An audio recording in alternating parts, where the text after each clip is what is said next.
where the philosopher in me and we puts thought into the interconnected nature of being, covering ideas, theories, thoughts, and feelings to delight and perplex the chronically curious and have a good time. Thanks for being here. So, this is officially episode 10, which is exciting. I don't know why I did an American accent, but I feel like since the rebrand, I have been reborn, and the philosopher in me has been like ready to keep going and to go with this. And unfortunately, the emotionally activated bitch in me has been like, wait, girlfriend. Don't know why I'm being so cheesy. I think I'm like, wow, I'm on camera. Maybe I am just a cheesy person, but you know what? Who cares? Anyway, here I am. Thank you for being patient with me while I evolve, and yeah, it's actually just been wild preparing for this episode. Like, everything that could go wrong while preparing for an episode like this has gone wrong. Yeah. Even today, so this morning I had planned to record this episode after lots of times of struggling to do it previously, but then today is like, right, it's gonna be the day today. Well, I've literally been like that like 10 times, but let's just say for today, which hopefully is the final time, fingers crossed. Today, woke up, was like, cool, can't wait to do it between 10 and 1, which I am technically working, but I work from home, so easy peasy. Anyway, and then turns out that I forgot that I had a meeting with my sisters. My sister is disabled and she lives in a like certain kind of care home. And I had a meeting with them at 11. So yeah, I'd forgotten about that, which is like obviously right in between the times that I planned to record it. And then we went to go out on the dog walk and the car was broken down. And then we tried to get the car people to come and fix it, but we've got new car insurance, and turns out we only got breakdown cover like on the road, but not home breakdown cover. So that was fun. Anyway, I am literally just venting right now. I feel like this episode, there is going to be quite a bit of times where I'm just like telling you my life story in a way, but I hope that it's okay and that you guys like it and it's like, it'll do. Not it'll do, that makes it sound like I'm not putting effort into it. I've literally got so much effort into this episode that, yeah, things are gonna go off once this is actually finished. So, you know when you've just been working on something for such a long time and it's like your Everest? That is what this situation is like for me. It is literally my Everest. So yeah, bear with me anyway. I have literally been procrastinating on this episode for like 6 months, but from the way we experience them to the impact they have on us and the world around us, emotions are an essential part of being human. We all know it. Especially in how we form bonds and make predictions, which, hello, is basically the entire thing of this podcast. And, you know, wow, have I actually been through it emotionally this year? I've been on my Saturn return, which is wild. Sounded like I said Rottwild, like Rottweiler, but Rottwild. No, it's been wild. And I literally started preparing for this particular episode in May after my birthday, which was at the end of April, and was writing about how emotionally charged I'd been feeling back then.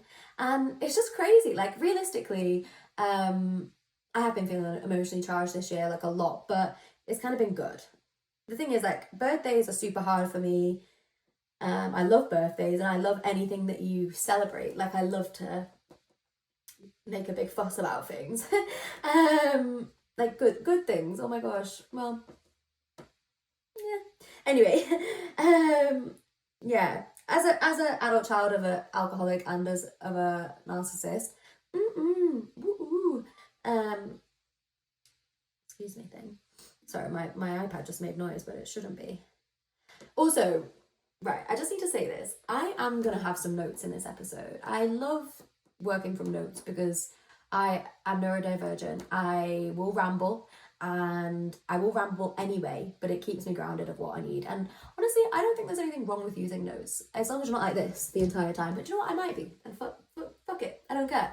I'm just going to do my best. I literally have put so much pressure on this that it's taken me 6 months to actually sort of do it properly, and no more. So, yeah, I struggle a bit with birthdays. because I am no contact after abuse. And anyone who's had a relationship with a narcissist will know they love to fuck up birthdays because it's supply for them. God, I feel like I'm literally being accent chameleon today for some reason. Bear with me, basically. I'm trying my best. Sometimes I just do that when especially if I'm a bit nervous or I'm just chatting. And also, like, I never drink coffee now, like, ever, except for if I'm going to, like, I find it cheesy when people call it like this, but a rave. Then, because I don't do any class A's, anymore, sometimes I'll have a coffee, is like, woo, which makes me sound like such a dick, but it is true.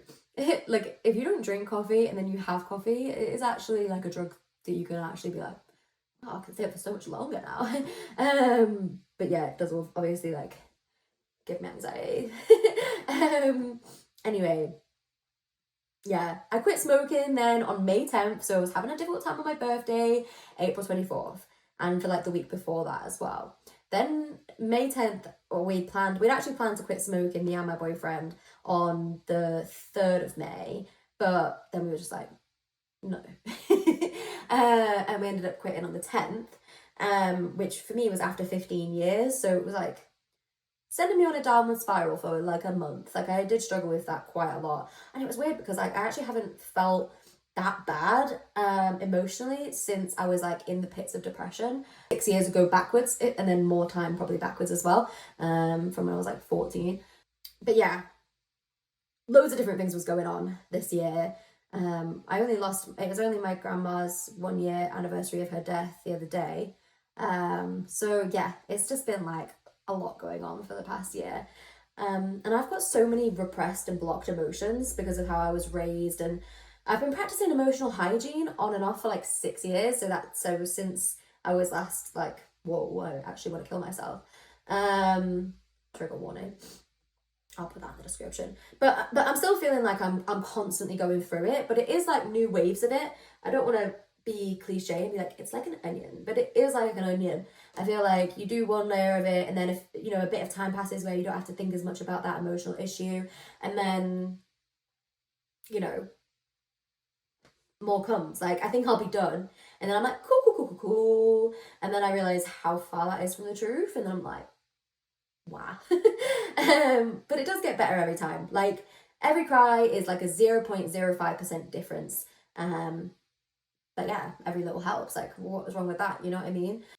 It builds. Like, if I face it often enough, it does move forward. I don't know if forward is actually the direction that you would call it, but it doesn't move backwards, which it would if I didn't do emotional hygiene stuff. And learning to navigate like guilt, anger, shame as a adult child of an alcoholic and a narcissist has you know, made it so that I have been afraid of it and turned anger inwards for many years, which does manifest as like, you know, guilt and shame and just anger at yourself, self-harm, all those things. And learning to cope with that excess shame and guilt and anxiety and everything has been difficult, but using different like things, you know, honestly, I do think journaling is the best thing. Honestly, like, I harp on about it more than I actually do it. I do a bit of it every day, but the truth is, like, if I sit and I journal for time, like I actually journal for like multiple pages, of like a big A4 thing, then I feel amazing. And I love things like free writing, but if I do like what I usually do every day is like one page of like an A5,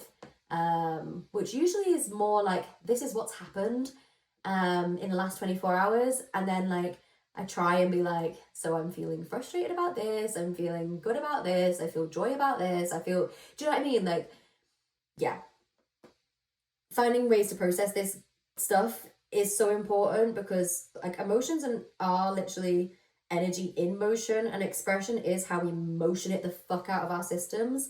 So yeah, I do find it worth it, and this year I've just been doing loads of that kind of stuff, like giving more attention directly on my emotions rather than just like letting them be there, if you know what I mean. Yeah, like all the shit I do to manage my PTSD and complex PTSD, it's not just like do it once and then woo, I'm healed, which is honestly fucking annoying. Like, it's actually annoying. Like, you can get traumatized in 30 seconds, but you have to undo trauma, like unwire the shit that comes up automatically from trauma for like years, if not forever, you know? Yeah. Emotional hygiene is just a daily practice. Obviously, you don't just journal about your like limiting beliefs or, you know, struggles, release it, you know, one time and then it's done. It is a practice that you do basically every day. It's not that glamorous or instantly magical, but it is a bit magic to me that I can actually do that, because, or like anything about it, because I didn't actually always know that. And it felt so powerless to me when I was younger. Like I was sabotaging myself, limiting myself all the time, which I know is a bit of like spiritual club jargon, like a lot of people struggle with that, of like you're limiting yourself. But I genuinely do think I do limit myself in certain situations, and you know, I think it's pretty legit, to be honest. And I definitely do still limit myself sometimes at the moment, especially if I've not been keeping up with my emotional hygiene things. Which, to be honest, it is seasonal. Like I do it, you know, like 8 months here, then I have like 2 months where I forget to do it, or I like don't make it a priority, and then I can tell the difference between how I feel then and how I feel when I have been keeping up with it. But since I've been having such a crazy time in my inner world for the past 6 months, I will be talking a bit about how I use my emotional landscape as a map to get out of a rut later in the episode. But let me explain my background a bit so you can understand my perspective. Like, this is tough because I have genuinely thought about saying some of this stuff in so many different ways, and if I should or I shouldn't. And every time I've recorded the episodes, I've just broken down and got brain fog and struggled to say what I'm actually trying to say. And even in this situation right now, as I'm speaking, my body is starting to like warn me that it's not safe to speak about my feelings when it comes to this part. Like I can quite easily now, compared to especially when I was younger, I never used to say I was abused, but now I can quite easily say no, I was abused. But that's like, as like, that's it. It's like, oh yeah, I was abused, but I don't want to like talk about like how I feel about it. But then I do want to talk about how I feel about it, and that's why I'm literally trying to do this. But there's something automatic within me that's like, no, don't. But that's like not giving me my best life. It's not helping me live a life where I feel connected to people, or like I have people that know a lot about how things are for me, if you know what I mean. And it's important to me that I figure out how to talk about it in a way that makes sense to me. I used to not want to be... Sorry, because every time I've tried to record this episode, I end up kind of not saying as much as I want to. My brain starts to freeze just thinking about it. I am going to use my notes quite a lot in this bit, just because like it's easier for me to write down what I've written. Sorry, not write down. See, exactly, like I'm starting to be like, bleh.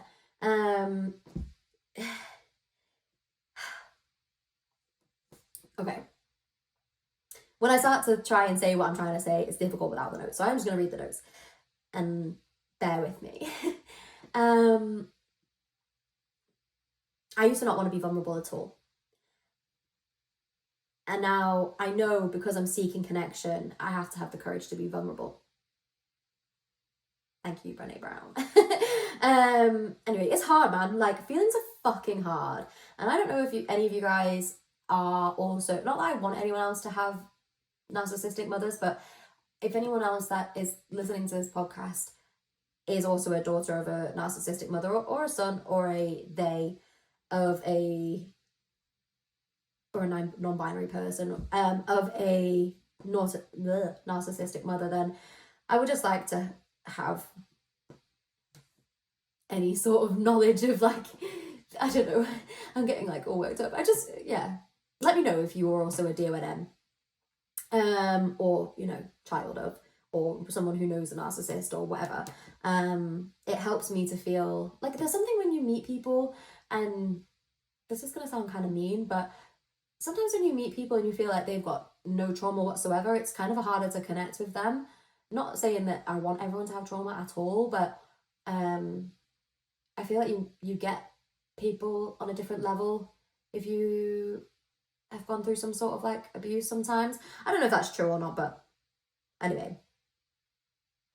If you have any relational experience with a person with NPD, you'll understand that how I feel probably. But I do just feel like my emotional world is so chaotic as a result of that abuse, because they kind of like thrive off of messing with your emotional world quite a lot. So then it just ends up being that's how you live, especially if they're your parent, because you just grow up being taught that that's how emotions are, type of thing. They're just crazy and chaotic all the time.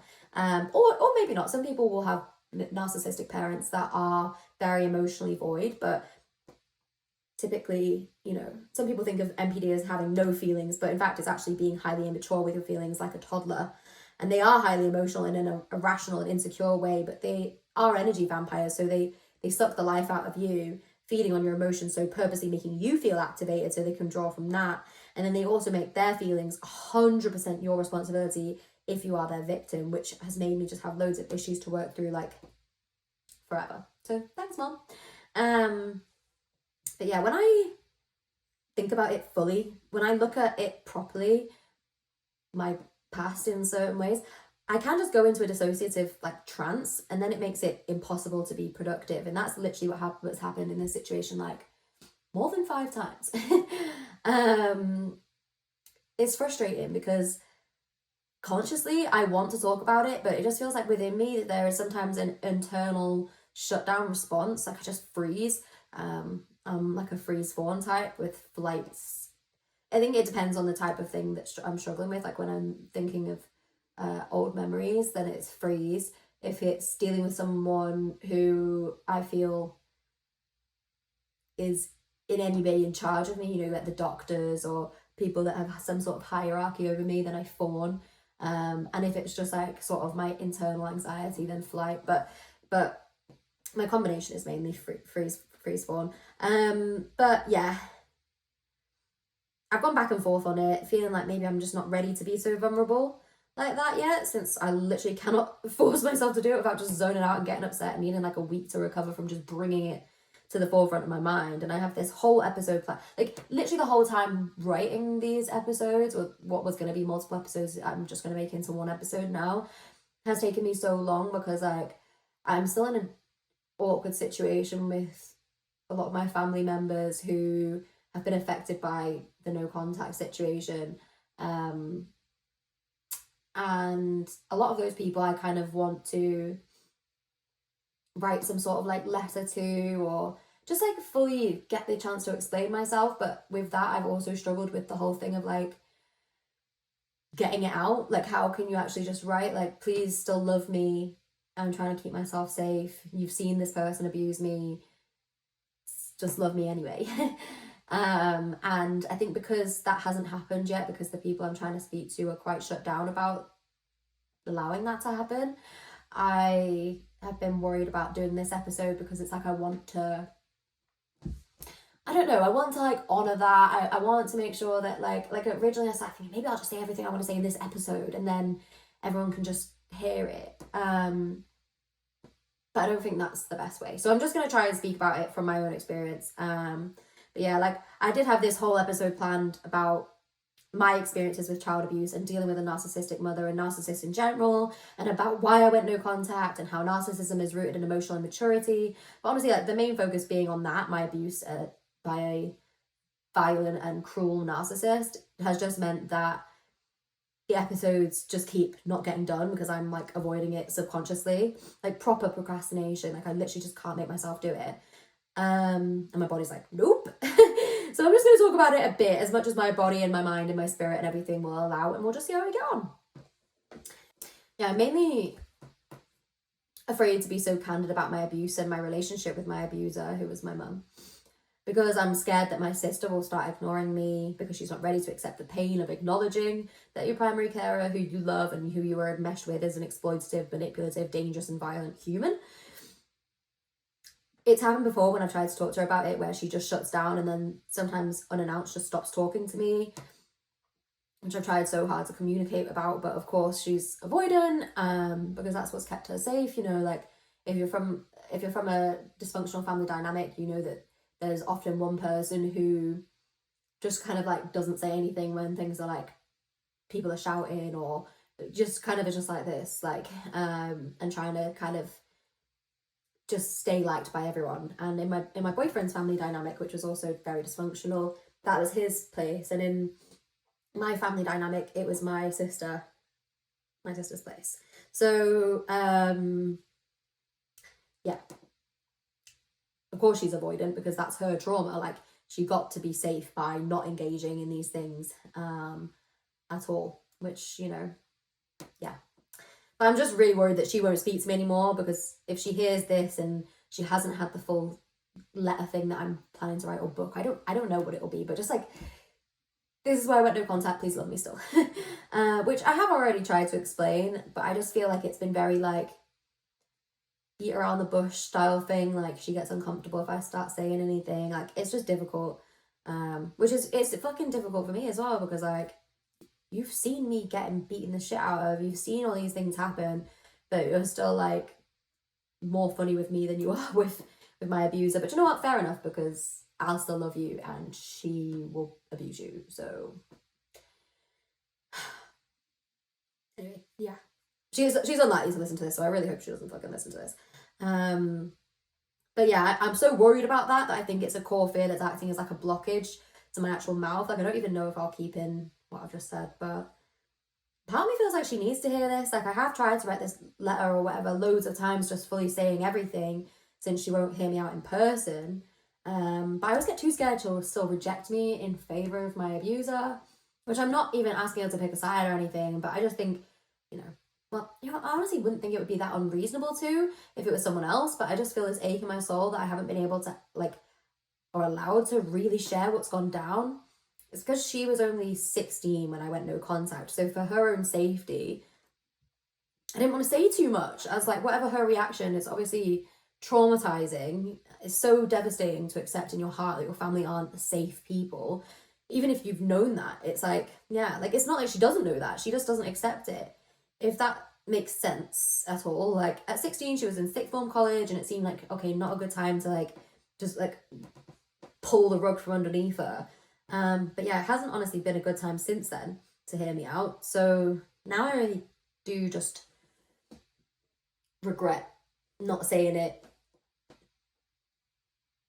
sooner, you know, just not saying it all back then, because now I just feel like, yeah, it's like this dam that's been needing to be open for so many years, but I've just shoved it far, far, far, far down to maintain a sort of relationship with her. But honestly, like, it's not really a proper relationship anymore. It's such a shame, because like, my other sister is heavily disabled, who I absolutely love, but who can't speak. You know, it's a one-way relationship in a lot of ways, not every sort of way, because she does so much for me in, you know, just in like love, in everything. But yeah,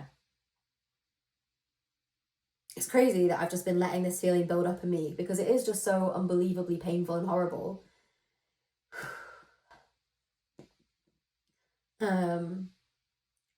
And not releasing it because somebody else just doesn't want to hear it, which at this point is the situation. It's like, yeah, at one point I felt like, okay, you know, whatever, but now it's just literally like, I've tried multiple times for him, please can we, like, you know, I don't feel like we're having like a real proper relationship anymore, because there's just sort of this unspoken thing, and I just kind of want to like lay it all out on the table, just kind of like discuss things in a healthy communicative way. And that's scary to her, which I can understand, because it's like basically like coming to accept that, you know, someone that you love, being my mum, is capable of doing some such terrible things. But yeah, like, it is reality shattering, but it's weird to me to treat me so much like I'm the stranger because I made a choice that keeps me safe. And I don't even know why that is, why she's so, if that is why she's so weird with me now, but like, I've asked. And the only thing I can infer from her like vague and vacant replies is that she's annoyed that I went no contact. And it's like, you know, yeah, she's just proper avoidant. Like, people who are emotionally avoidant, it's so difficult to have any sort of like if you guys, maybe you watch Big Brother, fuck ITV, but if maybe you watch Big Brother and you've seen like how emotionally avoidant Jordan is to that level. Like, it's like, you know, people who just can't allow it. And you know what, maybe in the same way that I'm literally like, oh, I just can't get this out, I am quite avoidant as well, but like not when it comes to discussing how I feel, or like not how I feel, but like discussing kind of how other people feel. Like if someone was like, I'm really struggling with this and I would love to talk to you about it, I would never tell them, oh, I don't have it. Like, fair enough saying that for like a week or a month or a year, but it's been 5 years that she's not wanted to talk to me about it. So yeah, it's just been like this, like, knife in my back that I can't take out. Not knife in my back because it makes it sound like she's betrayed me, which she hasn't, but she also hasn't not betrayed me, if you know what I mean. No, that makes it sound like I'm like, no, that's not what I mean. That is not what I mean at all. But yeah. So anyway, it's impossible to get there, and so the next best thing is just purging it, saying what I need to say here to some extent. And yeah, I had loads of ways I wanted to put this episode out, and I've been so emotionally activated recently, like more than usual, on top of my general underlying feelings. Like, I have nightmares most nights and have done for decades. Like, I have these sort of stored emotions that just don't really go anywhere, and haven't, again, for decades, like literally since I was a child. I've got guilt and pain and fear about my sister Amber, who's heavily disabled. I've got guilt and grief about Finley, my brother, who I am not allowed to have a relationship with because I won't have a relationship with my mum, and she's basically made it so that I can't see him, which is literally like so unbelievably painful. That is actually like hard to actually put into words. Grief for those I've lost to death, and all the people that I've lost to going no contact, and like all the people that are just, you know, by proxy I've just had to lose, which is fucking horrible. And you know, I'm happy to have lost my abuser, but I also lost my granddad and his partner and her kids, and my mum's mum and her family, and my multiple aunties and uncles, and my stepdad and my 10-year-old brother, and obviously any semblance of a normal relationship with my sister, and my cousins and my family friends. And so there's just so many people that I had to stop communicating with because the relationship was unsafe, because my mum literally, anyone who knows any narcissist will know that when you do try and go no contact, they will rope in pretty much anyone. Like, if the mailman had you on Facebook, they would ask the mailman to get in touch with you to get supply. So yeah, and I didn't even ever get to have a proper relationship with most of my dad's side of the family because we never lived near them, and mostly didn't even live in the same country, but I still had to go no contact. So I don't have that many people in my life. And yeah, like, I've written here, talk about why you went no contact, but it's pretty easy to explain. If you had someone who for 20 years, an alarm just went off.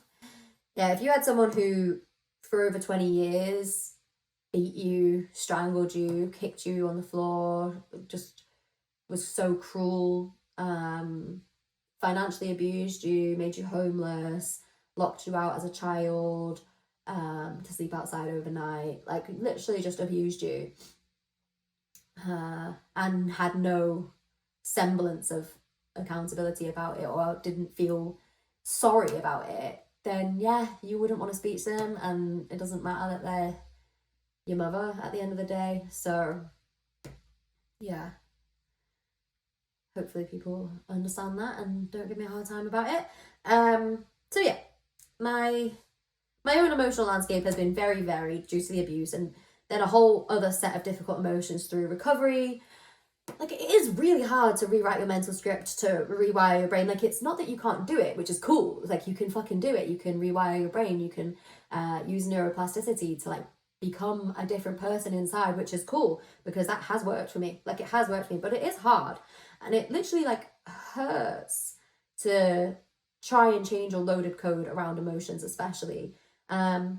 Yeah, I am so glad it's possible, and I honestly think I am only alive because I found out it is possible, and I know that I can commit to myself, and it will matter, and it makes a difference how I treat myself. And so I try and love her. I love Jasmine, you know, like, I try and give her love because like all of the inner child versions of me, like even the ones that I feel like more ashamed of, like some I feel sorry for, some I feel ashamed of, some I feel like angry with, you know, it's actually made me feel a bit emotional, which is okay. That's the point. I don't know why I'm getting so like judgmental of it, which is sort of not helpful, but yeah, I want to give the inner version of me like appreciation and pride and care and wonder and all the good things to balance those underlying difficult feelings and those automatic negative thoughts, those ants. Yeah, if you've ever experienced emotional abuse, you'll agree that the impact is intense. On top of that, if you've had emotional incest and parentification on emotional experiences, it can be very confusing because you get the message of you don't matter, but also you matter so much that you're a therapist and an employee for your parent and they need you to keep them happy or you will be punished. Like some of it is a sort of crossover of messages, but some of the messages are in direct opposition.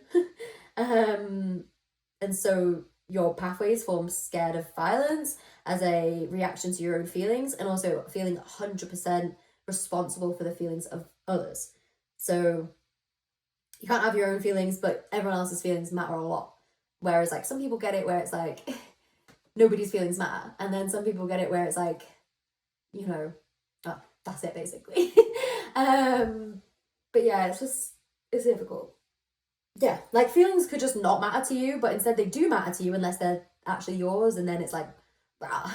um, Especially as a person who fulfilled the scapegoat role, like it's always your fault.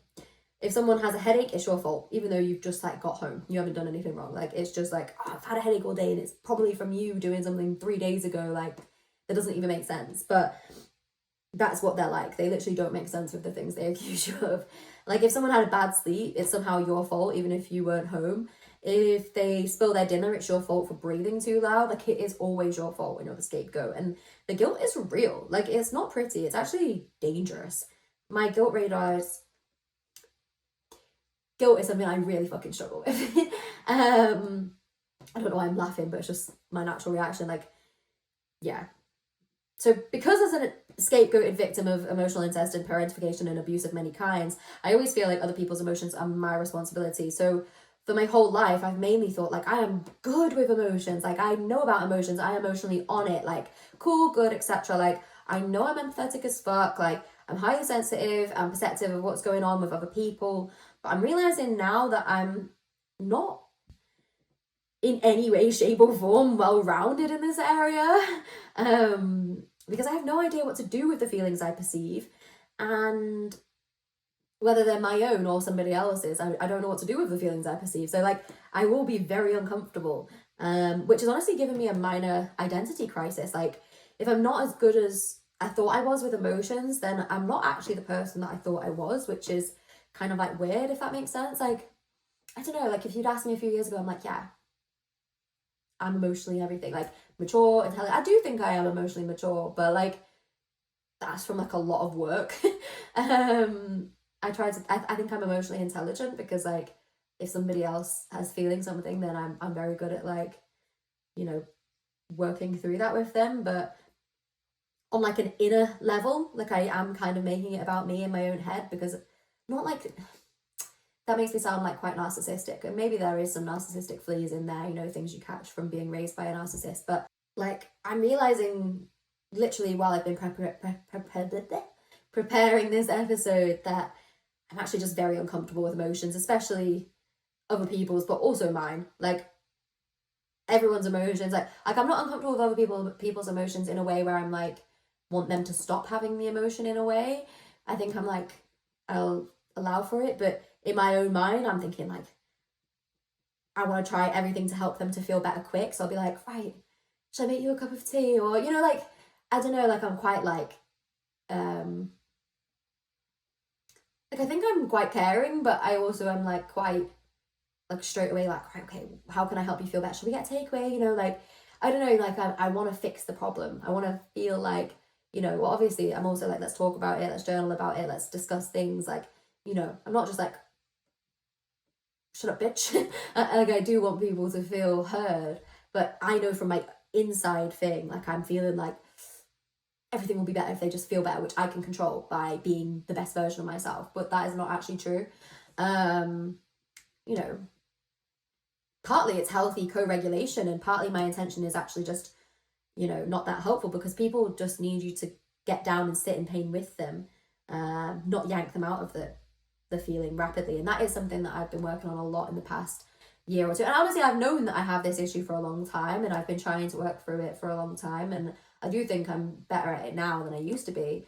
But I would like to improve in that area. I think we all need to improve in that area in a way, but you know, me especially in a way. But I think it's my own fear of like returning to pain. Like I'm like triggered by having been suicidal. Like my own fear of returning to the pain prevents me from doing that naturally. Like I have to try hard. It takes a lot of anxiety inducing work to like feel like I can help someone without feeling like I am responsible for it, if that makes sense. Like I, you know, like I think when I was suicidal, I really scared myself like the opposite way. Like I want to care for myself so badly because nobody else did that I'm desperate to avoid any excess emotional pain. Which is unfair, because part of that is me trying to fix every problem, because before it spreads around, which inevitably drains me and doesn't actually work, because I'm like trying to like make everything better. So then it doesn't actually help. Yeah. And then there's the challenges. Then there's the challenges of lacking like a sense of self and relying on others to define my emotions for me. Like I've definitely been a proponent of emotional dependency and trauma bonding with my ex and my old best friend, but the last of many rock bottoms in adversity led me to figure out what the fuck is going on with me emotionally, and to permanently prioritize my emotional well-being as well as like the emotional well-being of others, of course. But like in a good way, like in a way that's actually useful, in a way that actually like can make a difference in my life and other people's lives as well. I actually heard Mia Khalifa talking about this on the Diary of a CEO podcast, and I actually really relate to this. Like for years I lacked a sense of self, and sometimes I still feel that way, and others took advantage of that. Like I was trained to be who my mum wanted me to be, in terms of like whatever she needed from me was who I was, type of thing. And I think other people like picked up on that I had like that kind of flexible sense of self, and yeah, like used it against me. Like I would look to them to tell me how I felt, you know, not in like a I'm saying, oh, this is going on and I need your opinion. Like I've not really been somebody that asks other people for their opinion a lot about like my inner landscape, but like more just like letting people tell me how I felt, mainly because I would say like I feel X, and they would say no you don't, you're just being difficult. So now I equate emotions as being difficult when it's with me. Like if it's my emotions, I'm being difficult, but when it's somebody else, I'm like, you need to experience your emotions, let them come, like you need to let it out, let the cry. Like I always tell people to let it out. Like even though I'm saying like I'm a bit avoidant, like I internally feel like, oh please, feel better. I definitely say to people like let it out, because if anything you let it out, you do feel better. So yeah, but then and they're just natural and good and healthy when it's somebody else. So like something I want to learn to cope with better is perceived abandonment. I actually heard Jeanette McCurdy talking about this a little bit on her podcast, which is called Hard Feelings, if you haven't heard of it. If there's been any perceived abandonment, like I will always take a few steps back, like literally like lean away, and I feel tense and my heart's racing, and when I don't feel emotionally safe, I end up giving the benefit of the doubt less, and then generally being more like unfriendly because the bubble feels less certain, and that is something I struggle with quite a lot. So yeah, I would definitely want to improve. Maybe it kind of comes down to like the principle of like non-attachment thing, like, but yeah, I think because I've been abandoned so much in my life by parents, family, friends, like different people, which makes me sound like I hate how it sounds like people have abandoned me, but they actually fucking have. And that's fine, because good, like bye. But also the little version of me inside's like, no, I need love. So if that starts to happen, I'm a bit like, I don't need no man. But I try not to be like that, because I don't think it's actually that helpful. But I think it just helps me to understand everything. Like, I am a bit of a bibliophile. Like, I don't know if you know what that is. It sounds a bit like bad files, but it's actually just a reading obsessed person. And in therapy, I literally read like 30 plus books to sort of understand my inner world. And I just wanted to understand, but not to actually feel, like rationalizing what happened to me. It works the opposite way, because before then, pre-therapy, by trying to explain my inner state to my psychologist, I've never been very good at explaining my inner state, but I feel like for me, it's just because it's a long story. It's not like a thing where it's just like, and I feel XYZ. Like, I'm literally like, okay.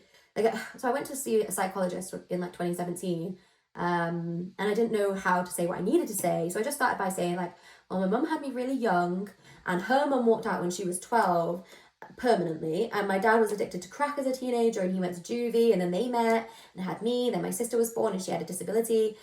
Like, all this to sort of prerequisite that I was abused, and that, like, because I was trying to make excuses as well for my parents, where I was like, you know, they were having a hard time, but also they abused me. But now I'm able to say, even if you're having a hard time, you're not really meant to abuse your children.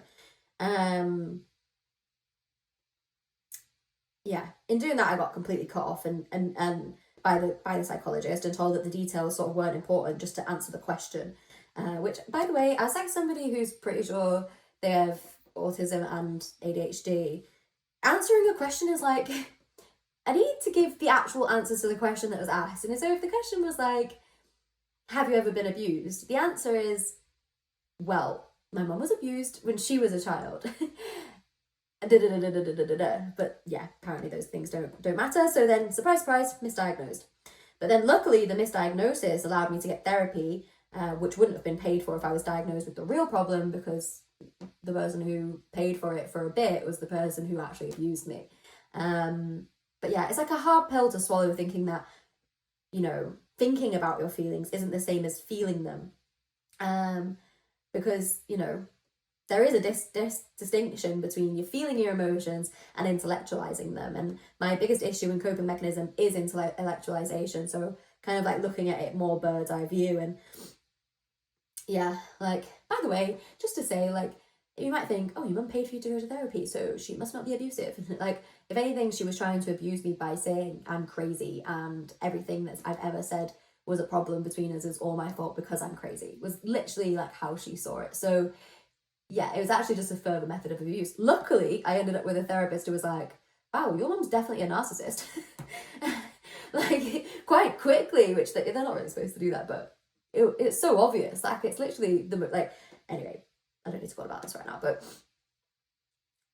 this is intellectualization thing is something that I'm still growing through. Like, I love to understand things, and I do find it important. It helps me a lot, which is how I've ended up being such a science bitch. Like, I do think if I hadn't done that, there's a chance I wouldn't have got so into reading nonfiction and then, you know, come this far type of thing. But going through therapy, grieving what happened to me, and actualizing the truth of like, wow, these bad things actually happened to me.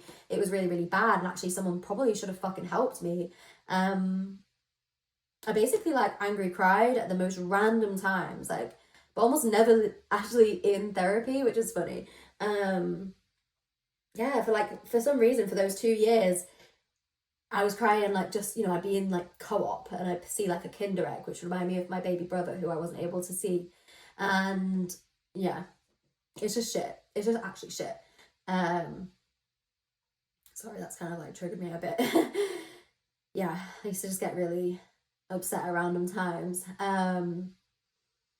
But it was bringing me to life, and even when it just spilled out at those random times and never at the same time as something actually major happened, like if something major's happening, I'm unlikely to start crying. Like, I usually will wait until the problem's solved. I know some people will be like, cry, cry, cry, cry, cry. I'm definitely not like that. I kind of wish I was, because the quicker you cry, the better. But especially if it's like a frustrated cry, it kind of just comes out whenever I'm feeling that way, if that makes sense. But despite going through homelessness simultaneously, like, I still wasn't like crying directly about that, if that makes sense. Like, after I left my body to sort of cope with the abuse, the cruelty, the violence, the poverty, the hunger, the fear, the depression of the years, of those previous years at least, I've been so lonely, surrounded by very self-absorbed people.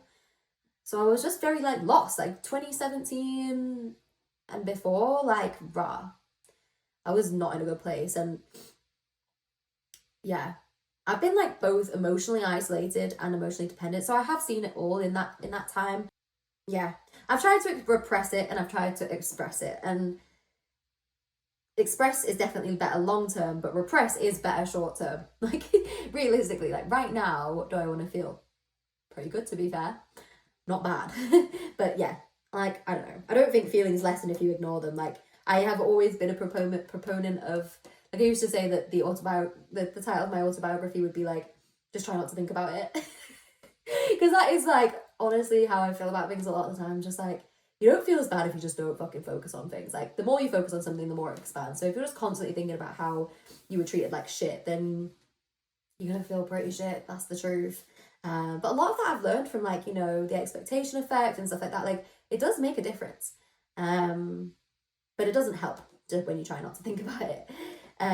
If you just give it enough attention in like a safe time, like if you're like, okay, I'm gonna light some candles, I'm gonna put a blanket on, I'm gonna meditate, and then I'm gonna focus on how I feel about this particular issue, then yeah, it does help, because feelings do live in the body. And yeah, I don't know if you know of the book The Body Keeps the Score. I've actually got it here. I've actually got a pile of 8 books here that I'm going to talk about in here. Yeah,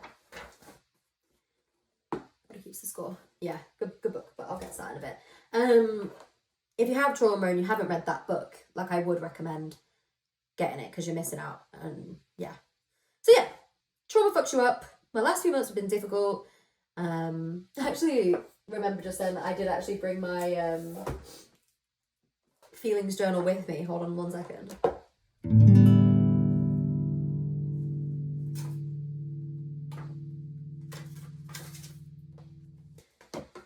Yeah, this is actually the first entry into this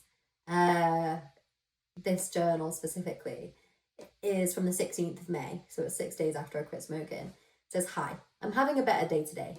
This past week has been very emotionally difficult. I felt more emotionally immature, sad, miserable, traumatized, sensorily sensitive, etc. than I have done for years. It's been interesting to see myself as so vulnerable, shaky, physically and mentally exhausted, and I was more negative than I've allowed myself to be in literally years. So today, waking up and feeling more like my usual self, actually wrote my usual sunshiny self, humble, is such a relief. I needed the inner ease. I'm so grateful to feel lighter and smiley." So like, yeah, I was obviously feeling a bit better that day. And the thing is, even when I'm saying I've been through it emotionally, like, obviously there's good times as well. And a lot of it isn't even just like fully bad. Like it's just, I think the thing is with the Saturn return is that you're actually just like processing a lot of things, and like you're evolving into yourself, which is emotionally, you know, you're like emotionally aware of everything, but you're also like, it's not like just, oh, these feelings are here and I'm not doing anything with them. It's like, oh, I'm going through all this and I'm moving through it. Do you know what I mean? Yeah. When I'm facing it, I'm constantly evolving into a new version of myself, and it's still like every day teaching me new things about emotions and offering a constantly updating lens through which I see the world. And that's why I wanted to talk about emotions on here, because even though it's been like hella difficult to do, I could have given up and moved on to a more regular subject so many times, but like I felt like I have to. Sometimes you just feel like you have to do something, like you have to. And yeah, that's what this is. Sometimes I'm too keen to feel good and bypass my shit, and sometimes I get bored of myself when I keep being down. Like, do you know that song by Anne-Marie that's like, "Being sad is so last year, I'm over it"? But like, it's true. Sometimes I'm like, oh, come on. But logically, I know it's important, and it's important catharsis to feel all the feels. And why did I say feels? Feel all the feels. See, this is why I shouldn't try and speak like this. When I try and feel all my feelings, it is regenerative. So yeah, that's what I've been doing. But anyway, in good news, the concept of the podcast is becoming clearer and clearer and clearer to me since the rebrand. And as in, I do what I want, I let my intuition decide and what I want to talk about. And yeah, Like, this episode about emotions is probably not even intuitive as much as it is like a purge, but I have to talk about this, and honestly I feel electrified and empowered about it. So I hope you all love and are happy about the changes and feel good about the direction I'm driving us in. And if you get a chance, check out the Instagram too. The podcast handle is literally just Thought Into It, all one word, and Intuit is spelled INTUIT, like the word intuition without the ION. So yes, emotions. Ooh, emotions. They have so many nuances and complexities in their impact on us and the world around us. And over this whole episode, I want to see this subject from both the abstract and the pragmatic sides, but whatever which way you look at it, emotions are information. So yeah, an emotion, whether it's happy, sad, angry, afraid, in love, disgusted, or many of those combinations, is a complex and psychological and physiological response to stimuli that can range from internal thoughts and feelings to external events and experiences. Thumbnail. Thumbnail. Thumbnail. No, I won't use any of those for the thumbnail, so I don't know why I was doing that. Emotions typically involve a subjective experience or feeling, a physiological response, such as changes in heart rate, breathing, and hormone levels, and often an outward expression, such as facial expressions, body language, and verbal communication. So there's shitloads of emotions that exist on a spectrum and can blend together in complex ways. And obviously, emotions can be triggered by loads of things. Like, as we all know too well, they can be triggered by thoughts, they can be triggered by memories, they can be triggered by perceptions, environmental stimuli, so the shit going on around us. And yeah, like, while emotions are universal to humans, our subjective experience and our expression can obviously vary widely, both individually and cross-culturally. Now, as I mentioned her earlier, I am a huge Brene Brown fan, and obviously I'm sure loads of us are. I know, because she's like, I don't know what I'm trying to say, but I love Brene Brown. I don't love every single thing she says, but about emotions, I do love everything she says so far that I've heard. As well as her research on shame, vulnerability, courage, etc., she has come out with a new book not too long ago called Atlas of the Heart, and honestly, it is really an atlas. It is this bad boy.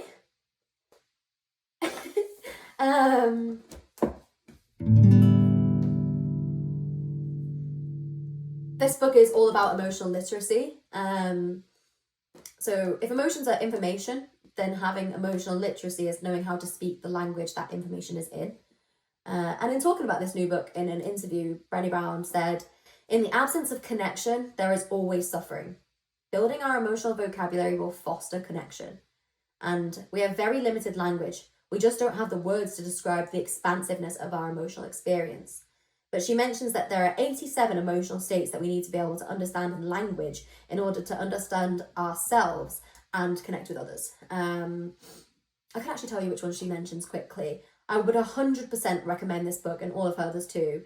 And I'll make a post about this for later when this is released. So head to Instagram to be able to save these categories for later, because they are really helpful. And this concept of emotional literacy is super important because emotions become thoughts, become beliefs, and become behaviors. And we want to be aware of our own emotional landscape and not a victim on autopilot being swung around wherever, as I'm sure most of us have felt at least one time or another. So yeah, let me tell you what. Let me tell you what's what. Let me tell you the what of the what. So, Atlas of the Heart. Brene Brown. So it's all in like places we go when. It says, places we go when things are uncertain or too much. Stress, overwhelm, anxiety, worry, avoidance, excitement, dread, fear, and vulnerability. Places we go when we compare. Comparison, admiration, reverence, envy, jealousy, resentment, schadenfreude, Freudenfreude. Places we go when things don't go as planned. Boredom, disappointment, expectations, regret, discouragement, resignation, frustration. Places we go when it's beyond us. Awe, wonder, confusion, curiosity, interest, surprise. Places we go when things aren't what they seem. Amusement, bittersweetness, nostalgia, cognitive dissonance, paradox, irony, sarcasm. Places we go when we're hurting, anguish, hopelessness, despair, sadness, grief. Places we go with others, compassion, pity, empathy, sympathy, boundaries, comparative suffering. Places we go when we fall short, shame, self-compassion, perfectionism, guilt, humiliation, embarrassment. Places we go when we search for connection, belonging, fitting in, connection, disconnection, insecurity, invisibility, loneliness. Places we go when the heart is open, love, lovelessness, heartbreak, trust, self-trust, betrayal, defensiveness, flooding, hurt. Places we go when life is good, joy, happiness, calm, contentment, gratitude, foreboding joy, relief, tranquility. Places we go when we feel wronged, anger, contempt, disgust, dehumanization, hate, self-righteousness.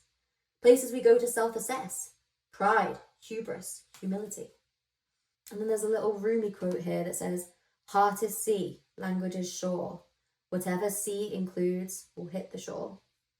Rumi. Yes, very cute. So, let's get technical for a secnical. So emotional literacy refers to the ability to recognize, understand, express, and effectively manage emotions, both in oneself and in others. It involves having a broad emotional vocabulary and the skills to navigate and respond to emotions in a healthy and constructive manner. Emotional literacy encompasses the following key elements. So there's emotional awareness, which is recognizing and accurately labeling your emotions. There's emotional understanding, which is gaining insight into the causes and meaning of emotions and understanding their impact on behavior and well-being. There's emotional expression, which is authentically communicating emotions through verbal and non-verbal means.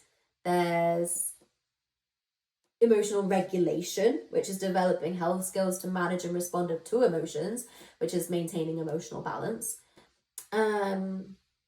Empathy and social awareness, which is recognizing and interpreting others' emotions, responding with compassion and sensitivity. And then there's emotional problem. And then there's emotional problem solving, which is effectively addressing emotional challenges using a blend of rational thinking and emotional intelligence. So yeah, emotional literacy is a valuable skill set that contributes to a healthy relationship, or healthy relationships in general, effective communication, self-awareness, and overall well-being. So yeah, it's cool. It's great. It enhances emotional intelligence, it promotes emotional resilience, and fosters greater emotional connection and understanding with oneself, and others. So yeah, emotional literacy allows us to become emotions. Not become emotions. Emotional literacy allows us to understand emotions and regulate them too, which allows us to become a more emotionally mature and will help us improve how we regulate our emotions as a human race. Obviously, you know what they say, seize the mechanism of your mind to reduce suffering. Obviously, that's about meditation, but it is a great way to regulate. I think a good thing for me to remember is that emotions pass. Like, if I give it time to lift and move and put the welcome mat out for my emotions, then, which sounds cheesy, but it's true. Like, if I'm literally like, okay, I'm feeling sad right now, I'm feeling angry right now, I'm feeling guilt right now, I'm feeling joy right now, I'm feeling whatever, which obviously is easier to do when it's joy, but, you know, not always. Sometimes you feel joy and you don't want to feel joy. Like, yeah. If you let them through, then they're just visitors that pass through, they don't linger. Sounds cheesy, is true. There are so many limitations in language of describing and understanding the vastness of our emotional experiences. So I just want to emphasize the importance of building that emotional vocabulary and literacy for fostering meaningful connection and for being able to hold healthy relationships. I feel like if everyone's able to say exactly what they're feeling, then we're all going to move forward a lot quicker and be able to actually maintain relationships with people that don't feel toxic, if that makes sense, because people just being honest and yeah. So what is an emotion really? Neuroscientist Lisa Feldman Barrett, who's the author of How Emotions Are Made, says this when she's defining an emotion. So she said, your brain is always regulating your body. Your body is always sending sensory information back to your brain, like how much glucose, how much oxygen, how much salt. What's the status of almost every metabolic factor that keeps you alive and well? And your brain isn't wired in a way for you to experience those sensory changes specifically. Instead, what you experience is a summary.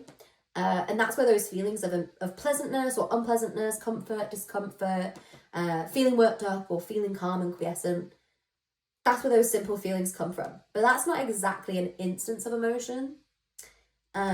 Feelings are properties or features of an emotion, of an episode of emotion.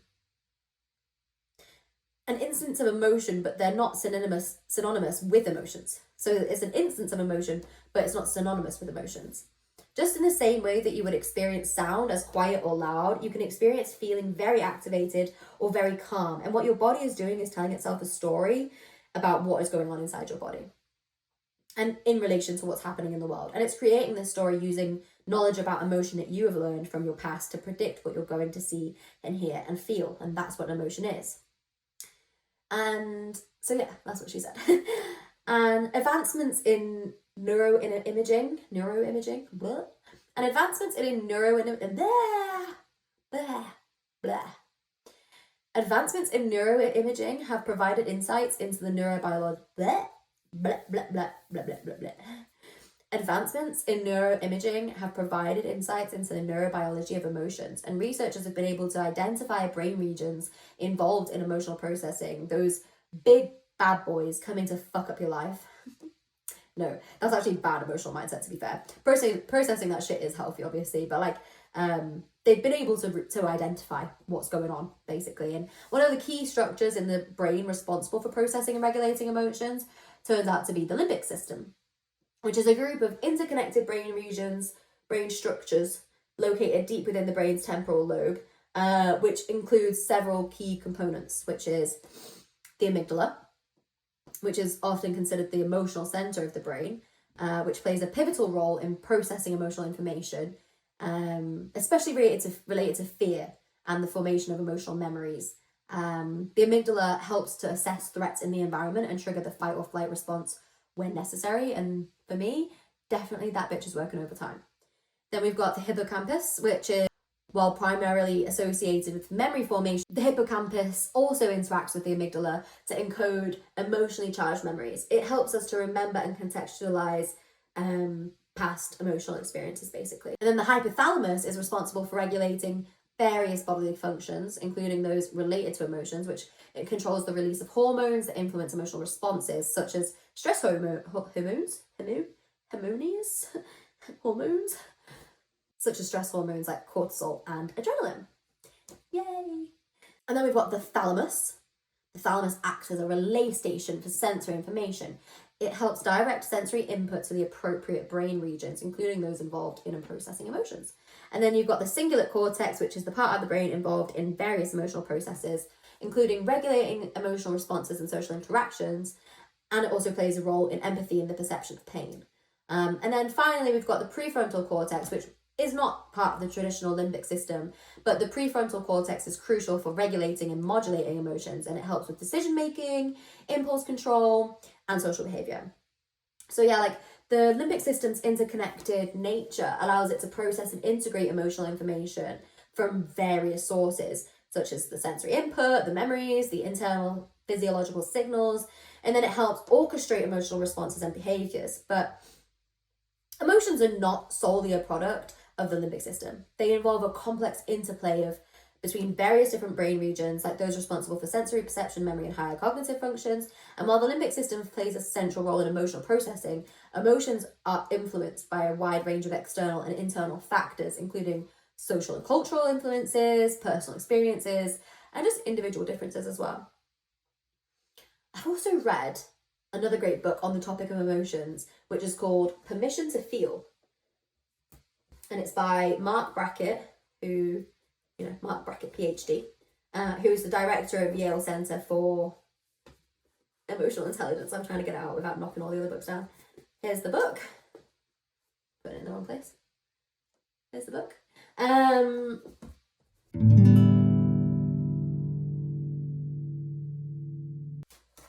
So yeah. In 1990, Peter Salovey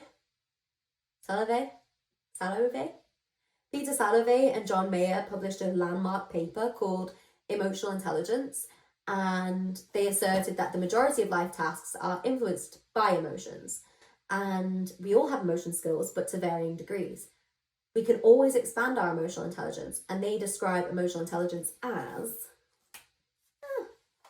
the ability to perceive accurately, appraise, and express emotion, the ability to access and or generate feelings when they facilitate thought, the ability to understand emotion and emotional knowledge, and the ability to regulate emotions to promote emotional and intellectual growth.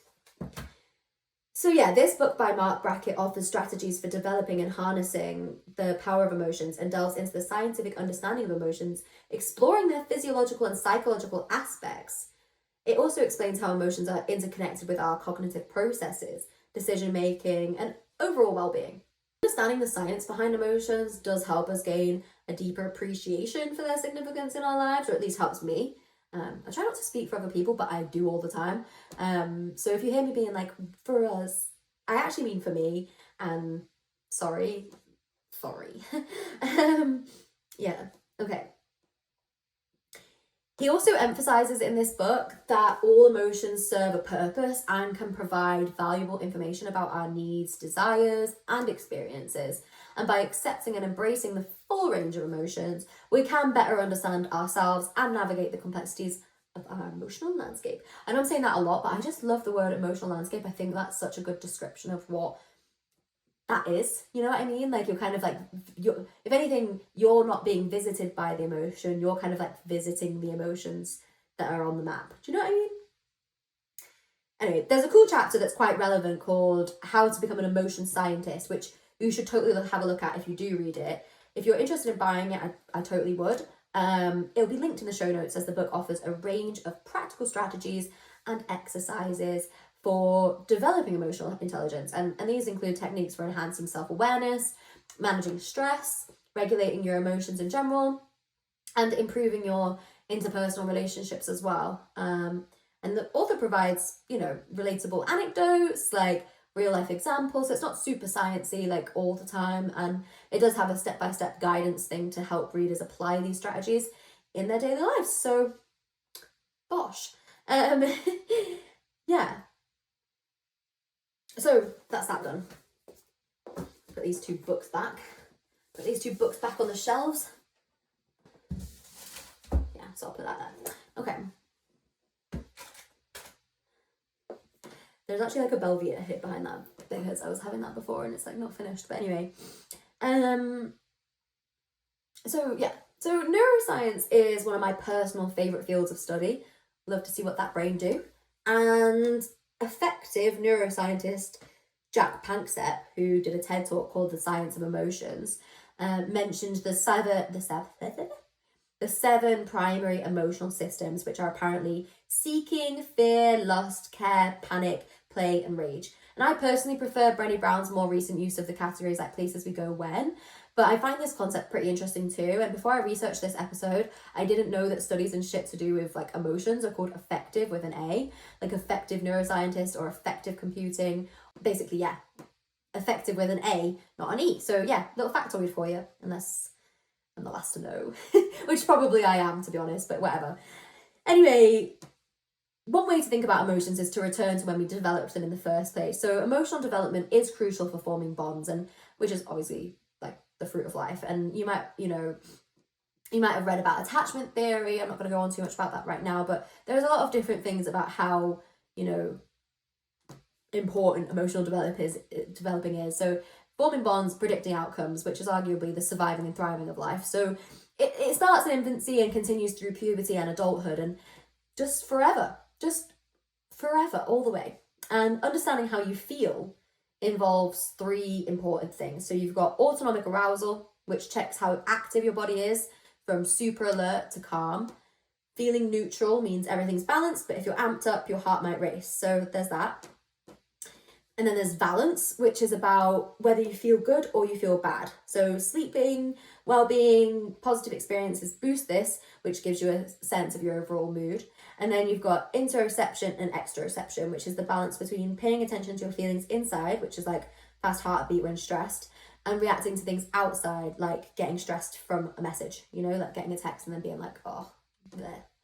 And yeah, considering these factors basically helps you get a clear picture of how you're feeling and what's affecting your emotions. So during babyhood, otherwise known as infancy, babies primarily engage in interoception, focusing on their internal sensations and needs. And then as caregivers attend to their requirements like feeding, changing diapers, providing warmth, all that, then the baby's attention remains inwards.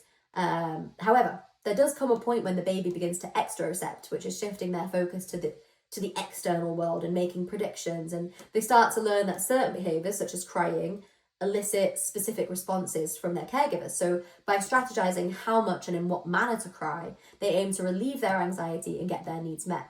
As we grow into adulthood, we continue to balance the interoceptive and exteroceptive attention. So while some individuals are adept at introspection, stinky. Okay, so there was just a major issue where the battery died in the camera, went to change it, thought I'd have a quick listen to what I'd just done. Turns out I have a broken microphone. The microphone's broken. Luckily, I was also recording on my phone on the camera, so you might now be able to hear a difference in sound. I'm not sure.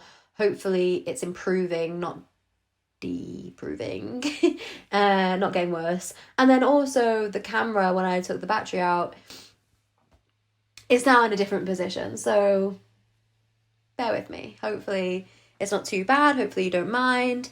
Hopefully it doesn't affect anything too badly. But anyway, yeah. What I was going on about is infancy. And what I was going on about is how, as we grow into an adulthood, we continue to balance our interoceptive and our exteroceptive attention. And while some individuals are adept at introspection and being attuned to their internal experiences, most people strike a balance between looking inward and seeking external cues. And a lot of us people pleasers and abuse survivors look for more external cues rather than internal cues. So for someone to tell us how to feel, to do the right thing, to keep the person we're interacting with pleased. Which is obviously a form of fawning, if you know what that is. Which is my old faves. Stress response. Being a little bitch. No, that's so rude. Yeah, sorry self and sorry people. Yeah, when we experience discomfort or unease, then we often feel instinctively that we turn to external stimuli like objects or food to alleviate those feelings.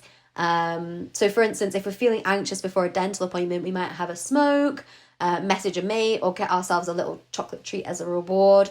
And then those behaviours, though not always conscious, mirror the pattern that we see in infants. So not like smoking babies, but in seeking relief in whatever way possible. Yeah. So good. What next? I've written here that this is a good place to talk about page 174 of Being You. I don't know what I mean by that, to be honest. Here's the Being You book. I keep holding it up to where I can see it, but it's by Anil Seth. So yeah, let me have a quick look what I'm going on about in my notes. Underneath the layered expressions of selfhood involving memories of the past and plans for the future, before the explicit sense of personal identity, beneath the I, and even prior to the emergence of a first-person perspective and experiences of body ownership, there are deeper layers of selfhood still to be found. These bedrock layers are intimately tied to the interior of the body, rather than to the body as an object of the world, and they range from emotions and moods, what psychologists call affective experiences, to basal, formless, and ever-present sense of simply being an embodied living organism. We'll start with our exploration of these depths with emotions and moods. These forms of conscious content. These forms of conscious content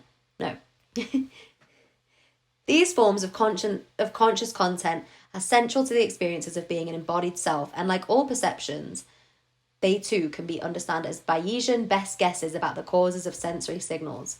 The distinctive thing about affective experiences is that the relevant causes are to be found within the body rather than out there in the world. Yeah, basically he's going on about interoceptive stuff and exteroceptive stuff here. So I've just kind of gone on about that, but hopefully you get the idea. So weird because this is like just in a different position now. So I feel like, oh, hi. No, okay, so yeah. As we navigate the interplay between internal and external focus, we learn what actions fulfill our needs. And emotions in their essence serve to form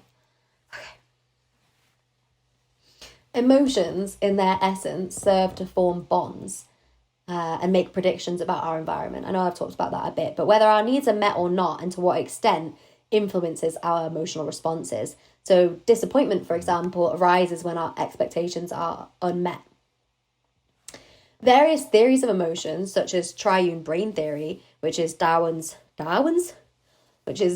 proposal of universal emotional expressions, Helen Fisher's research on love, and Lisa Feldman Barrett's contextual view of emotions, all underscore the importance and significance of attending to both internal and external factors. Yes, exactly. So during our early years as infants and young toddlers, our primary focus is on our internal state. Gradually, we learn to comprehend and predict the external world as a means of finding relief from anxiety and from meeting our needs. And these early experiences lay the foundation for the fundamental rules that shape our emotional experiences throughout life.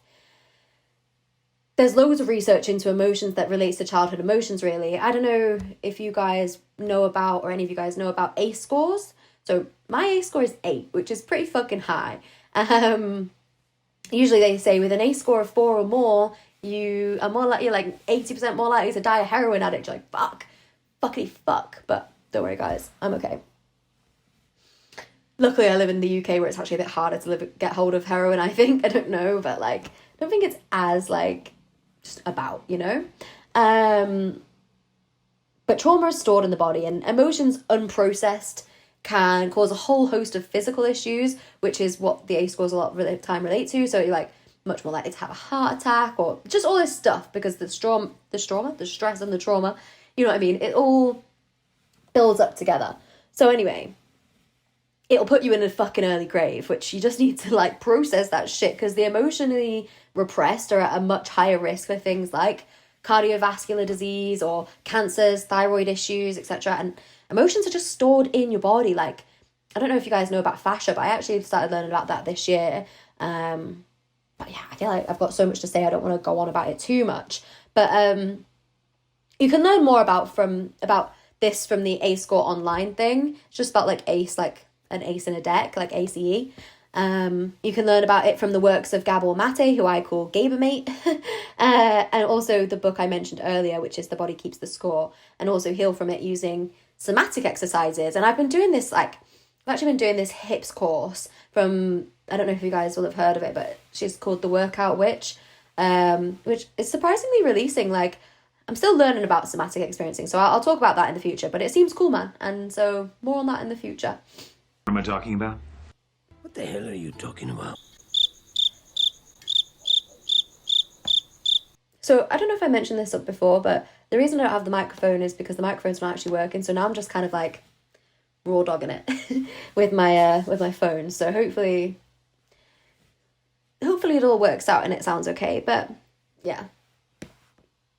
What I really want to ask is, how do you measure an emotion? There's actually this old poem, but I really have never been able to find the author. It was in like this anthology that I had as a child in the house. It was something like, I didn't write this down, so I'm just trying to think of it off the top of my head. It was something like, how do you measure an emotion, she asked. And me, not being very good at English, said I didn't know. And she, not being very good at maths, something. I don't know. No, hold on. It was like, how do you measure an emotion? And me, not being very good at maths, said I didn't know. And she, not being very good at English, smiled at me. Simple poem, but it's really like in my old brainy brain. And yeah, I watched, all my words coming out funny, but I'm just going to let it be. I watched this great TED Talk, which is linked in my Instagram highlights, the TED Talks highlights, about technology and emotions. And it was with Roz Pickard, and she wrote a book called Effective Computing. And they've done loads of measuring to answer our questions. So it's actually like 12 years old, that TED Talk, and not the most up-to-date resource, but in it she talks about their efforts to measure and communicate human emotion, and she highlights a past experiment involving a palm-worn skin conductance sensor that illuminates when audiences are excited. So they just put it on everyone when they go into like a thing, and then bam.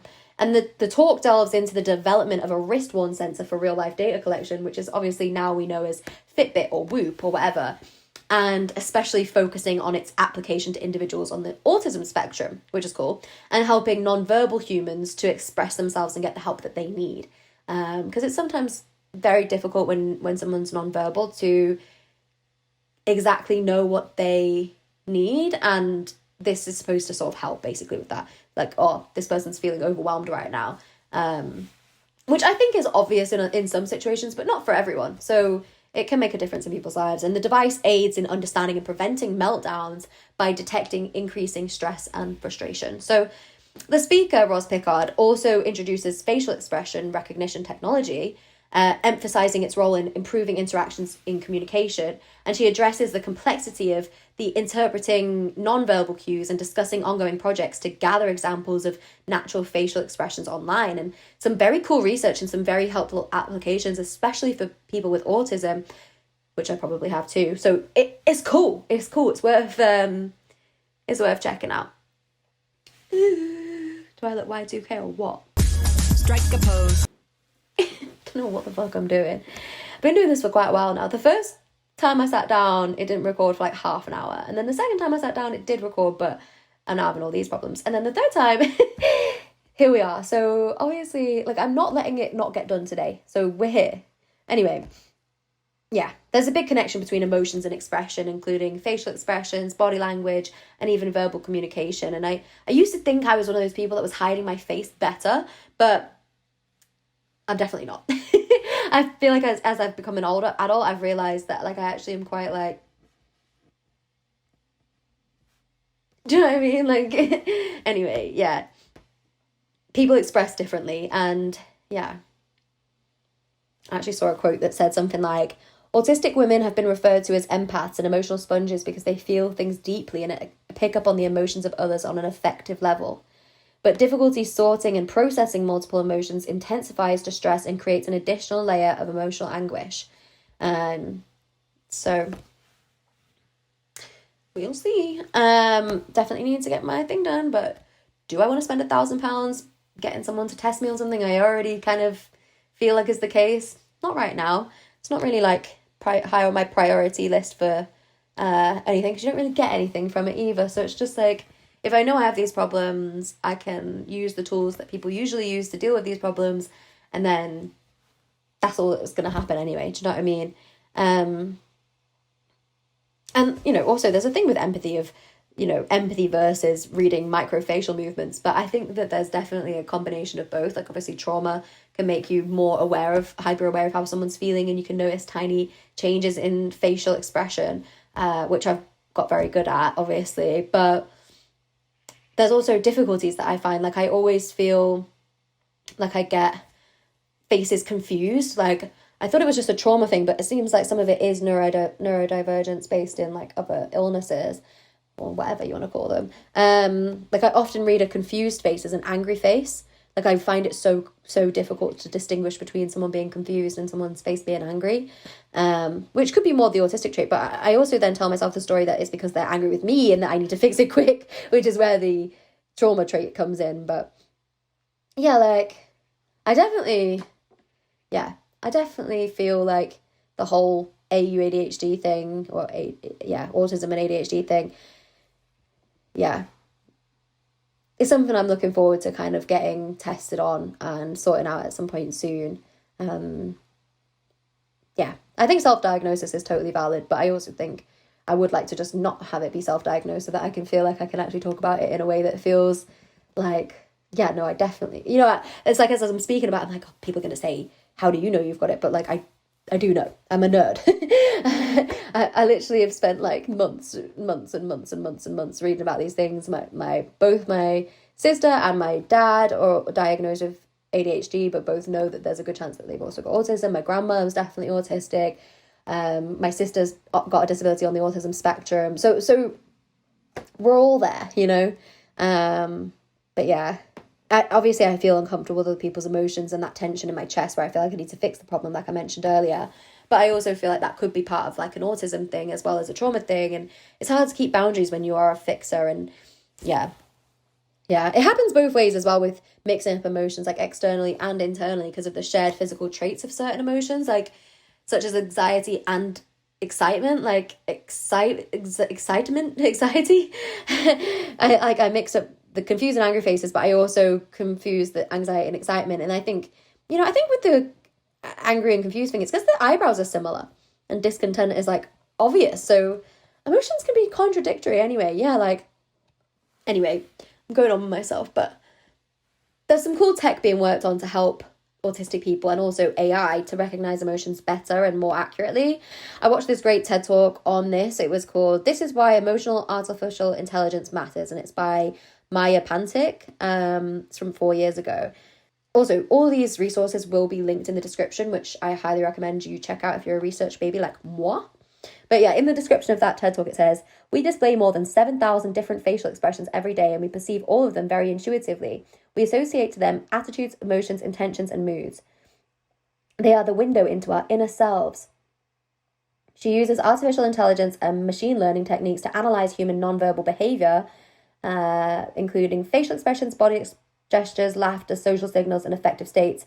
And in this video, she shows how these techniques can be used for the good of people, helping autistic children interpret other people's facial expressions, or for the bad, which obviously all sorts of difficult, scary, bad things could happen with AI, but let's just try not to think about those things right now. Yeah, I recommend you check out some of those things. There's loads of science about emotions these days. We know from sociology that emotions obviously influence social behavior, including relationships, group dynamics, and decision-making. And studies and just experience show that emotions impact trust, cooperation, and also cause decision biases in economic contexts and political contexts. And we know that emotions can have both positive and negative effects on memory, and research has shown that emotional events can be better remembered than neutral events, but the intensity and balance of the emotion can also impact memory performance. For example, extremely negative or traumatic events may be remembered less accurately due to the impact of emotional interference. I also want to say, like, when you say less accurately, it doesn't mean like I misremembered being abused. It means, you know, I wouldn't be able to remember if someone's shoes were purple or orange. Do you know what I mean? Like, it's more about remembering those types of details, because really in the moment it's like, fuck, I'm being abused. Not like taking in like the smells in the air unless they're bad, or do you know what I mean? Like, maybe you are, but I don't know how to explain myself more, but yeah.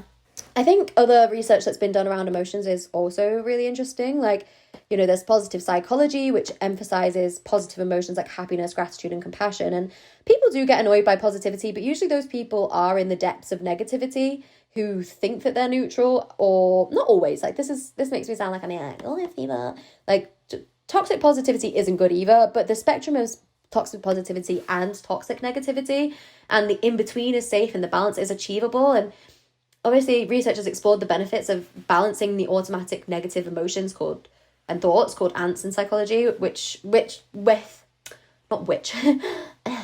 with intentional positive emotions, with benefits being improved health, enhanced relationships, and resilience. And I really don't like that positivity gets to the point of being toxic and bypassing, although I've obviously struggled with that before. But I do think that negative people will too often mislabel regular positivity as toxic. And honestly, fuck those people. Like, when you're searching for like any sort of support when you're drowning amongst the darkness, you don't need to be feeling like your need for a 1 second breath in the air of positivity is a problem. Like, better toxic positivity than toxic negativity in my life. But really, it's obviously about balance. Like, it's about being able to take the good with the bad. And I think everything in life is about balance, which has so many layers, like an onion, lol. And you know, it's like that meme with the 4 levels of like cognitive awareness. Like, at the start, it's like balance. The pendulum has to swing to balance it, though, and the extremes are part of the middle. And without the extremes, there's actually no balance or middle of anything. And you know, it's like the end one's also balanced. So it's like, yeah, you just need everything. Yeah. I think also it's cool how Excuse my vape. Emotions connect to sensory experiences, by the way. This is a no nicotine vape, just so that, you know, I said about quitting smoking. Like, it's no nicotine. It has got something else in it, but I'm not going to tell you what. Shh. Emotions connect to sensory experiences, and I can tell you that for free. And for instance, studies investigate the relationship between emotions and scent. So finding, like, by the way, obviously sometimes studies are like, you feel sad when it rains. It's like, yeah, fucking obviously. But sometimes they do have something to say that's not as, like, obvious, if you know what I mean. Like, finding smells,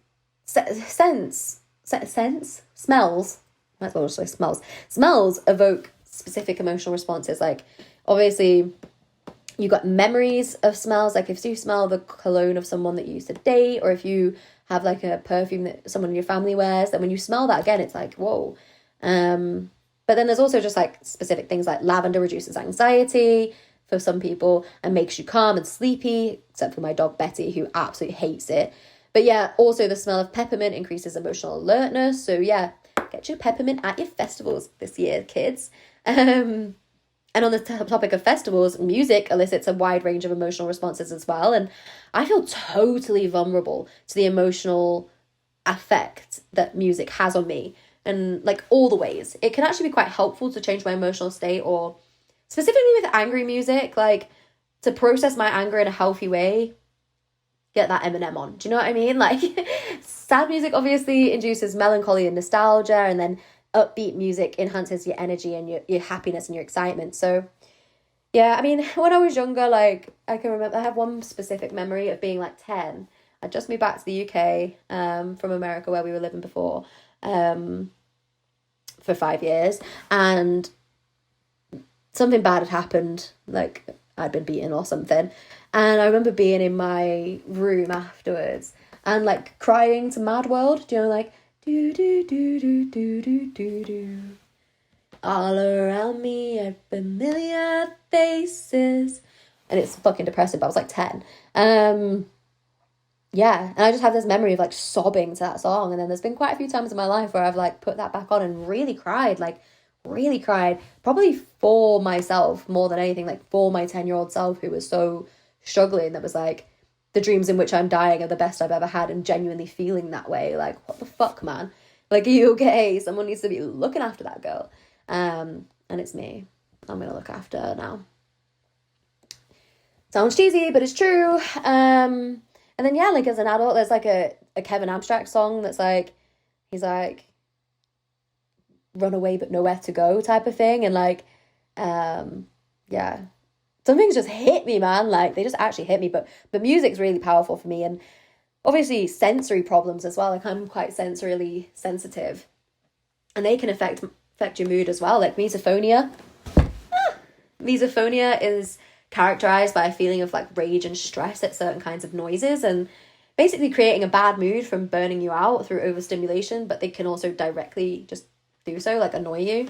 And honestly though, like, it feels like everything affects your emotions, and everything is affected by emotions. So your emotional state influences your taste perception, which we talked about a bit actually in one of our earlier episodes. And studies find that positive mood leads to more pleasant food rating. Like, if you're in a good mood, you think food tastes nicer.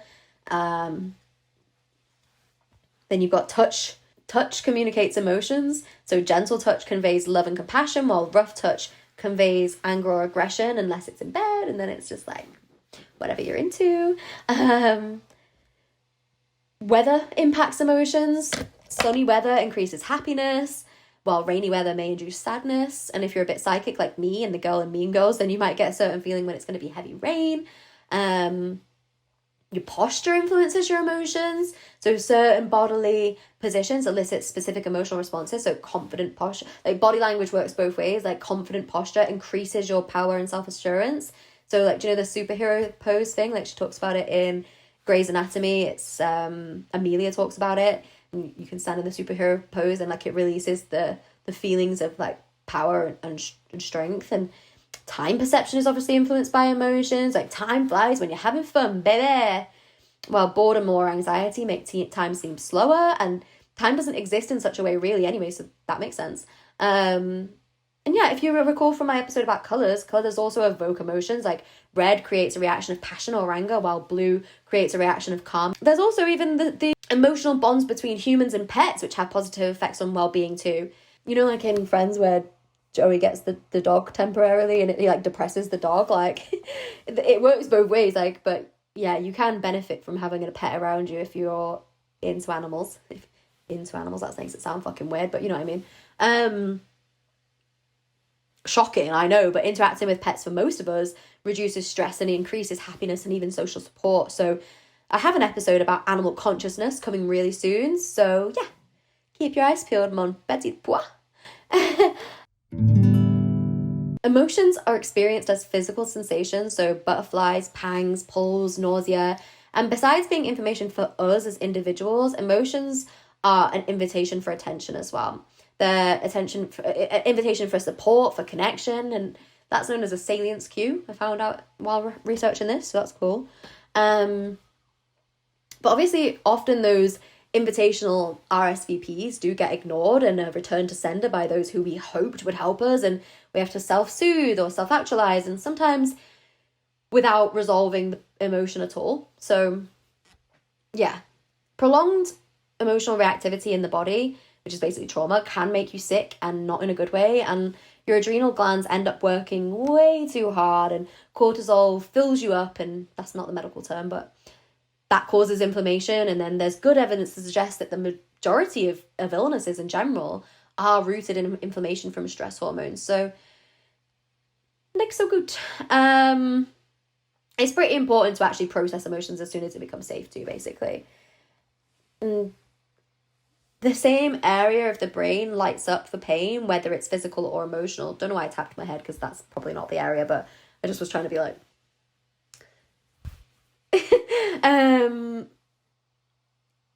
yeah. Emotional pain is real pain. It's crazy that people ever felt like it wasn't real pain, but now we know what the brain experiences is the same, whether mentally induced or physically induced. So, like, if you have to face torture or abuse in your nightmares, or even just get cheated on in your dreams, when you wake up, you feel like that really happened, like, because your brain can't tell the difference. So it's like, raw, like, ah. And I don't know if this is weird, but, like, as a dissociative baby who was beaten a lot, like, not baby, but, like, baby girl, do you know what I mean? As a dissociative baby girl who was beaten a lot, physical pain to me is nothing compared to emotional turmoil. And I feel like my emotional landscape was so far away and silent for so long, which causing me this kind of like numb existential depression. Like, I know a lot of people's depression is like they feel super sad, but for me it was very like, do I exist? Like very almost like philosophical, but just like, what is the point of everything? Like I would always just feel like, what is the point? And I only really felt anything at the time when I was drinking or having sex or whatever. And like I repressed my feelings so much that when I started unpacking them, I realized just how painful they are to look at directly, like the sun. Which is funny because as a kid, I can remember regularly, purposefully looking directly at the sun, just to prove to myself that I could endure the pain and discomfort, which is actually fucking weird. But don't shame her. I guess I always knew that the feelings of abandonment and rejection and all the pain of not being loved or cared for by your parent, neglected by other people, and being actually the opposite, just like abused by those people, would be overwhelmingly painful, of course, which is why my brain has automatically repressed those feelings in the first place. Which is when I was like, yeah, like I can't have this person who caused me this much pain in my life, because that's abandoning me, all of the me's, that little girl that needs and needed saving from harm. Like I needed to get this person out of my life. But yeah, to me, emotional pain is so much worse. Like I know a lot of people who were abused but never hit can feel like it isn't as bad because you weren't hit or physically attacked in any way. But as someone who was physically attacked a lot as well as emotionally abused a lot, like I don't know if that's 100% true from my perspective, at least not in every situation. Like obviously you do fear for your safety in a different way, but that can happen. That can happen anyway. So, yeah. Like, I can sit all day as someone who has a painful health condition. Like, I have endometriosis, which is estimated to be like, I think it's like the 18th most painful condition you can have. And I would prefer that to days or times where I've had to open the emotional floodgates within me and face the depth of pain that exists there. And obviously, having a chronic illness, sometimes, like, you do just fucking feel sad about that anyway, especially if it's, like, getting in the way of things. But the emotional pain about it is, like, more shit, do you know what I mean? The pain of not being loved, or being rejected and abandoned and locked out and scared and alone, strangled, kicked, beaten, begging and borrowing and stealing to survive and not seeing a future for myself, like the pain of being encouraged to kill myself by my primary caregiver, like my mum.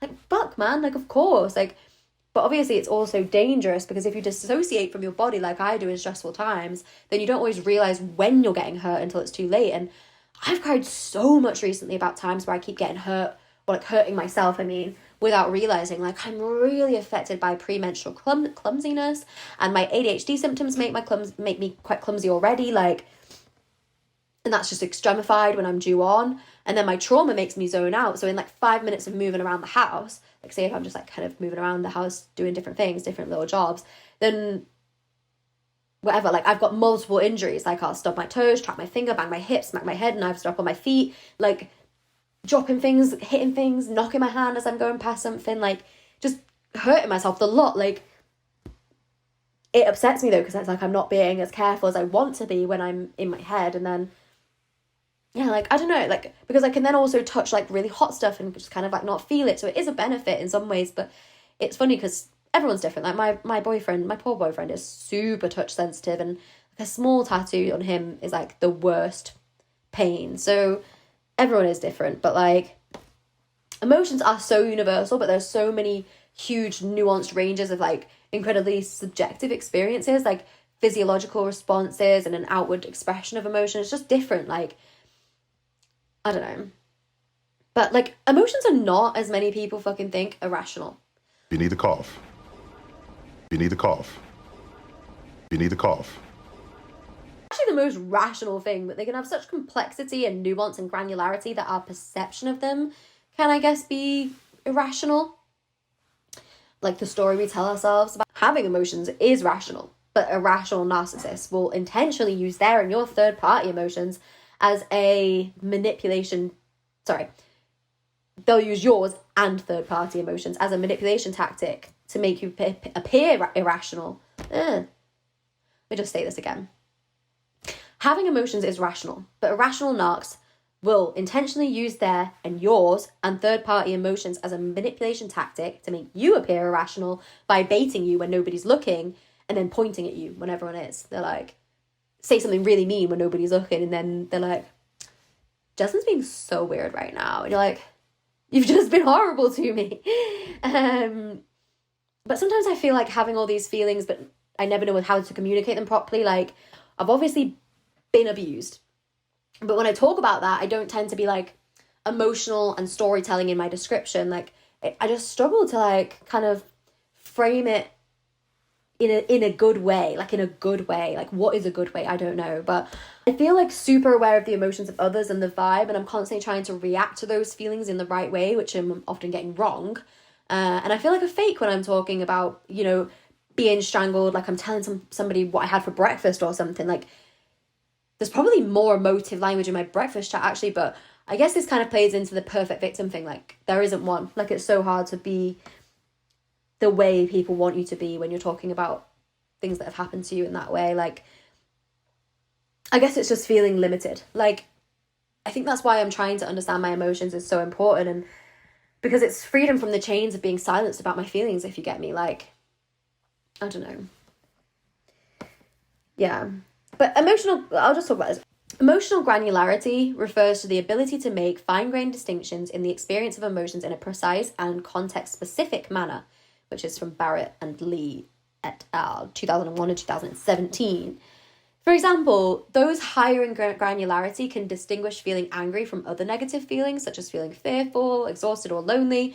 But in contrast, those lower in granularity experiencing feeling bad without further distinction. It's just like, I just feel bad type of thing. But according to Kashan et al. 2015, Smith and Suvak 2015, more granular experiences of negative emotions, especially, are consistently associated with better coping and mental health, which is why I think it's so important to like talk about these things and bring them to the forefront of our cultural discussions. In its role in understanding and connecting with ourselves and others, emotional granularity will take things further from black and white and into greater nuance and complexity, which is what one of my episodes about. I think it's episode 6. But yeah, this last little bit has actually reminded me of that bit about emotional literacy in the 4th Harry Potter. Also, fuck J.K. Rowling. But where Ron and Hermione ask Harry about his first kiss with Cho, and after Harry says it was wet, they talk about her crying, and then Ron says, "You think a bit of snogging would cheer her up?" And then Hermione says, like, "Don't you understand how she must be feeling?" Well, obviously she's feeling sad about Cedric, and therefore confused about liking Harry, guilty about kissing him, conflicted about because Umbridge is pressing her to sack her mum from the ministry, and then frightened about failing her OWLs because she's so worried about everything else. And then Ron's like, one person couldn't feel all that, they'd explode. And she's like, just because you've got the emotional range of a teaspoon. Or like that Sylvia Plath quote that's like, I used to love this quote, it's like, so like Tumblr girl to be like Sylvia Plath obsessed, but I have read the unabridged journals of Sylvia Plath. I've also written poems about Sylvia Plath. Like, Sylvia Plath was actually the name of my cat growing up. So she said, "I can never read all the books I want. I can never be all the people I want and live all the lives I want. I can never train myself in all the skills I want. And why do I want? I want to live and feel all the shades, tones, and variations of mental and physical experience possible in my life. And I am horribly limited." It's funny because my mum, who's obviously a narcissist, her favourite Sylvia Plath poem is The Arrival of the Bee Box. And at the end it's like, they can be sent back. They can die. I owe them nothing. I am the owner or something. Like, so ridiculous. So obvious. Do you know how, like, if you know any narcissists, like, they really tell on themselves all the time. Like, they tell on themselves constantly. But we just kind of, like, don't realise, if you know what I mean. Like, when you actually go back in your mind, you're like, they were literally just saying, like, I'm a psycho. Do you know what I mean? Like, they do. They really do. But anyway, yeah, like Sylvia, just because you carry it well doesn't mean it isn't heavy. And it's cool that we get to experience all the feels and shades and depths of emotion. And I did hear Jeanette McCurdy talking about how she would choose to turn her emotions down by 30% across the board just so they would feel less bad. And to be honest, I don't know if I would do that. Like, I hated, like when I was misdiagnosed with bipolar, I was given like some really intense antidepressants that did that to me. And I love joy and awe and wonder too much to reduce them. Like, I didn't get much joy and awe and wonder at that point, but I was learning about being grateful for things, and it was like muting it a bit. And that's not to shame anyone for taking medication. If that's helping you, then I definitely think it's worth it. Just for me, like, that was a struggle. And I do fucking hate emotional pain, obviously, but I don't know. What do you guys think? Would you reduce yours 30% if you could? Sorry, I just banged the table, so anyway.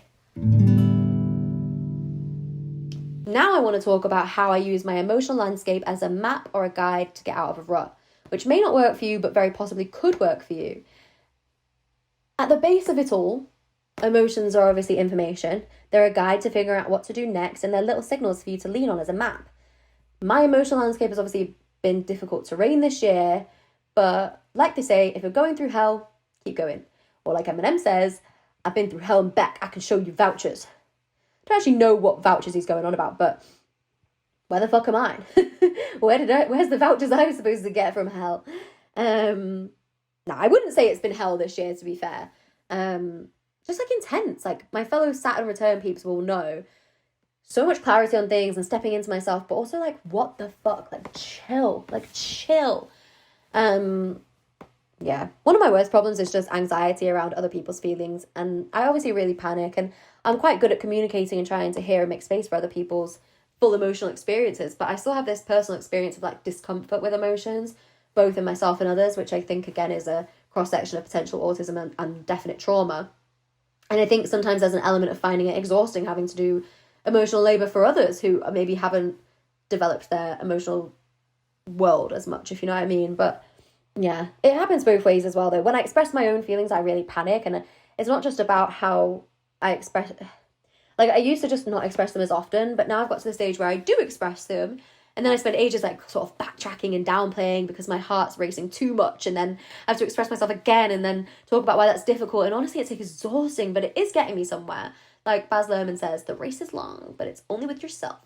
It's challenging to hold judgment towards your own emotions, but there's also value in the impact of sitting with them. Like, judgment towards your emotions can make them harder to sit with, so it's best not to fucking do that. But kind of difficult. Actually, I've written down page 30 of BB. Let's see what I had to say for myself when I was saying that. Oh yeah, she's talking about being judgmental towards her own resentment. So it says, we know from the research that unwanted identity is one of the most powerful elicitors of shame. If you want to know what's likely to trigger shame for you, just fill in this sentence stem. It's really important for me not to be perceived as ... Resentful and bitter are definitely on my list. So I struggle with feeling resentment, and I struggle with how struggling with resentment makes me feel. For years, I assumed that resentment was a form of anger related to my perfectionism.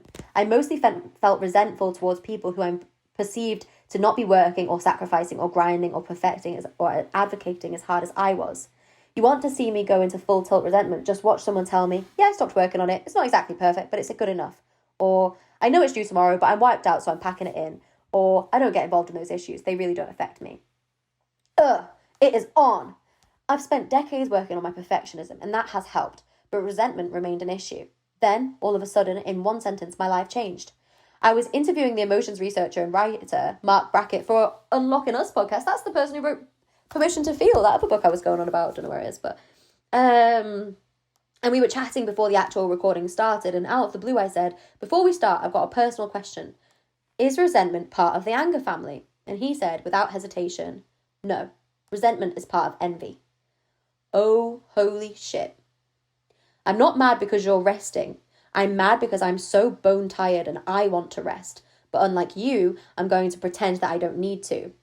I'm not furious that you're okay with something that's really good and imperfect. I'm furious because I want to be okay with something that's really good and imperfect. Your lack of work is not making me resentful. My lack of rest is making me resentful. Yeah. So yeah, she said my life changed. Maybe it's unfair to say that it changed in one sentence because I've been curious and committed to figuring out my resentment for 26 years. But maybe it's a case of when the student is ready, the teacher appears. And why 26 years? ... blah, blah, blah, blah. That's not relevant to what we're talking about. But I actually found that really powerful when I first read it, and I forgot what I was going to say when I had this in the notes. But when I've just read that again, I'm like, yeah, like, I'm glad you guys get to hear that. Because I do think that plays a role in my life as well. Like, you know, yeah, I don't need to go on about that, but I think everyone has a thing of resentment where they wish they were doing what the other person was doing. Like if it's just chilling and you're having to like clean up, then just stop cleaning up, or express yourself, you know, like, well, crazy. But yeah, like the title of that book by Mark Brackett, sometimes I do just want permission to feel, and sometimes I want that in a way that's like not that healthy, whether it's to feel good or bad. And yeah, something actually I haven't even spoken about yet as well, on like, I've never really spoken about these types of things that much before. As I've started going to speak about it, I've like clasped my hands, like I'm like, oh, should I talk about this? But I don't see why I shouldn't talk about this, because I don't need to feel ashamed. Like, it wasn't me. Like, on Sunday, I was sexually harassed on the bus by a group of teenagers, and it brought up reminders of all the times that's happened before, and all the times I've gone through different types of assaults, but not done anything about it, or yeah, like mostly not even really processed it, to be honest. Like, out of all the bad things that have ever happened to me, usually the things to do with sexual trauma, I'm just kind of like, yeah, I just, you know, me too, but also like, ugh. I don't want to talk about it. Like, I don't mind talking about it with other people about their things, obviously, but like, I don't find it easy to like you can see now I'm struggling. I don't find it easy to talk about, basically.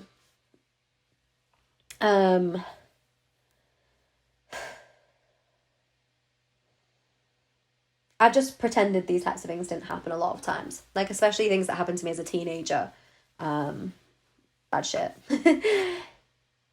I've been adding it on in such a fun way by retrospectively traumatizing myself over the things I wasn't able to make space for, to process at the time. So, like, kind of being like, wow, that shouldn't have happened to me. But honestly, it makes me sad how many bad things have happened to me. And I don't mean to be like, oh, woe is me, but... And I'm not even looking for pity or anything. It's just like allowing myself space to feel sorry for myself is actually a big part of my healing. And I think he actually talks about this quite a lot in this book, which for the past 6 years I have just battered and just completely battered, basically. Complex PTSD from Surviving to Thriving by Pete Walker. Great book. Whoops. All the books are falling now. Yeah.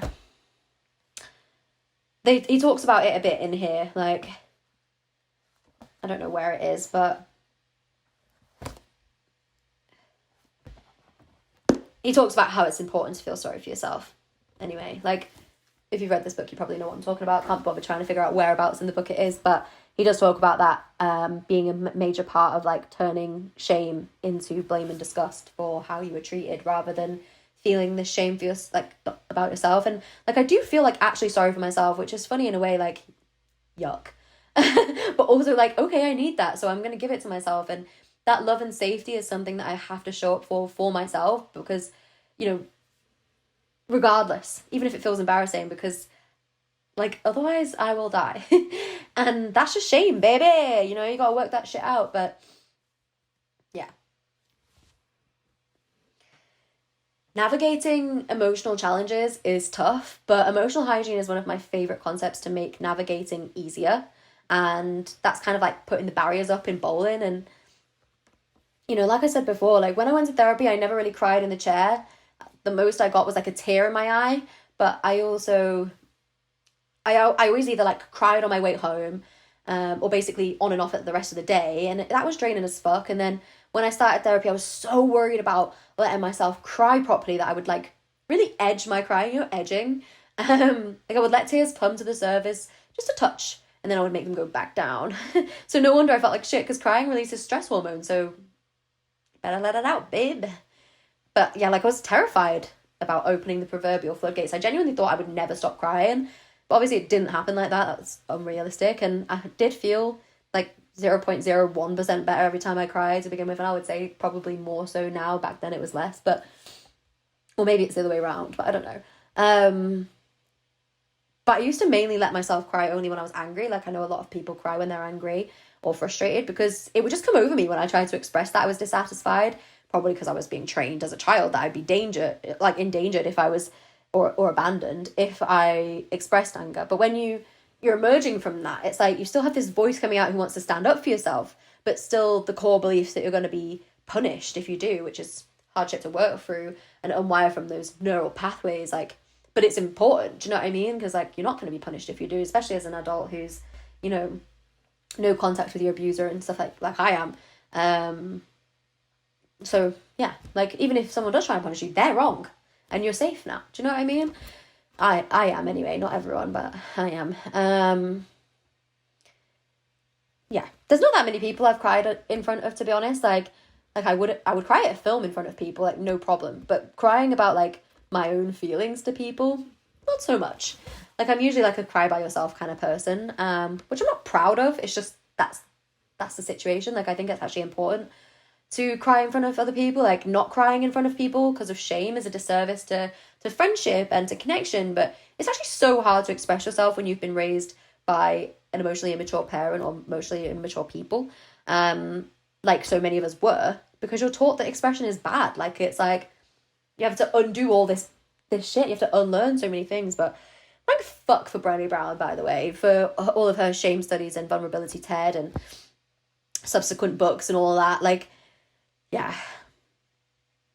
One mode of thought that I have actually found quite helpful is the concept of intentionally finding ways to move a small step up the emotional scale. It's in that Abraham Hicks book, do you know, Ask and It's Given? I don't think I have it in here, but it's a book mainly about manifestation, which if you haven't read, then I would recommend. It's a bit like, it's like far woo-woo, but I'm open to that shit, and I love that shit. So it's also like not, but it also is. So yeah, I don't know how to explain it, but this particular process does help you improve your feelings in a difficult moment. And I think it may also be based on the work of David Hawkins, but don't quote me on that. Do you know Jedi Nick from House of Herbie? He loves talking about David Hawkins, but I've literally only just recently looked into him. So watch this space for more on that. Certain people, they love to make their books like £25 a book, and I like to buy books too much to spend loads on a book each time, especially when I'm about to move house. So I do just have to kind of get over that. But anyway, according to this emotional guidance scale theory, when you want to feel better, you can identify where you are on the emotional scale and proactively reach for the better feeling thoughts that lead to better feeling emotions. So you're kind of like, it's like a list. You just go one up. So like if you're feeling like, so like once you're feeling stable in a new emotion, you've moved up the scale, then you continue the practice of reaching for one better feeling thought, moving up the scale like to a higher vibration emotion or whatever. Like I kind of don't like the term higher vibration emotion, but that is what it says in the thing, so I'm just going to leave it at that. But sometimes you need to go through certain emotions just to rise up one. Like it's not like there's better or worse, it's just a higher thing on the list, basically. So say with guilt, which obviously is one of my major issues, which I even feel like annoyed that I'm saying one of my major issues. Like it's actually the major issue of the abusive bitch who used my tendency to feel guilty that she trained me to have to, you know, manipulate me. So yeah, you would use this method to move one up the better feeling step, which is jealousy. So maybe you would journal like, I'm so jealous that XYZ. And then, you know, that happens at all the levels. Like you start to feel like more better. Although none are better than others. They all matter. Like anger is obviously normal when moving from jealousy to overwhelm, and it's a process of healing. So it's okay to allow ourselves to feel each level, to like process each level. Recognize what we need whilst we're in that level and move up to a better feeling emotion as best as we possibly can. So yeah, like that method is fabulous for cultivating emotional self-awareness, which in turn can help you become more emotionally mature, which yeah. This quote's actually from Pete Walker, which is pertinent. It says, the individual who is seeking a healthy relationship with his emotional well-being will strive to accept... Sorry, keep getting emails. The individual who is seeking a healthy relationship with his emotional well-being will strive to accept the existential fact that the human feeling nature is often contradictory and frequently vacillates between opposite polarities of feeling experiences. It is, in fact, quite normal for feelings to change unpredictably along continuums that stretch between a variety of emotional polarities. As such, it is especially human and healthy to have shifts of mood between such extremes as happy and sad, enthused and depressed, loving and angry, trusting and suspicious, brave and afraid, and forgiving and blaming. The degree of an individual's wholeness and integration is often seen in the degree to which she or he can love and respect the self and others in a myriad of different feeling states. So like how you behave when you feel shit should be similar to how you feel, do you know what I mean, like in terms of like how you behave towards others. Equanimity with the self and real intimacy with others depends on the ability to lovingly be there for oneself and others, whether the feeling experience is dysphoric or harmonious. Those who can only be there for themselves or another during the good times show no constancy, inspire little trust, and are only fair weather friends to themselves and to others. This is going to be ice cold, but... So, according to science, this is how to feel better in small ways. And obviously, every little helps, as they say. So, laughter has stress reduction and immune boosting effects. So I mean, I hate saying studies show that laughter, because it's like, obviously, but also not obviously. Studies have shown that laughter can help lower levels of stress hormones, such as cortisol, and increase levels of immune boosting hormones, such as endorphins and dopamine. Crying plays such a big role in emotional regulation and social bonding, and obviously research has shown that crying can help release stress hormones and other toxins from the body, and also signal to others that we are in need of comfort and support. Emotions can be contagious, so studies have shown that emotions can spread from person to person through social interactions and facial expressions, that we are more likely to catch emotions from people who we feel close to or identify with, which is mood poisoning, baby. Like, also on mood poisoning, like, if you want to feel better but one person in your life makes you feel like shit and that doesn't change when you communicate with them, cut those bitches off, man. Like, if you remember from my 3rd episode, we're catching feelings from friends, and I don't mean like starting to fancy them, I mean like their feelings.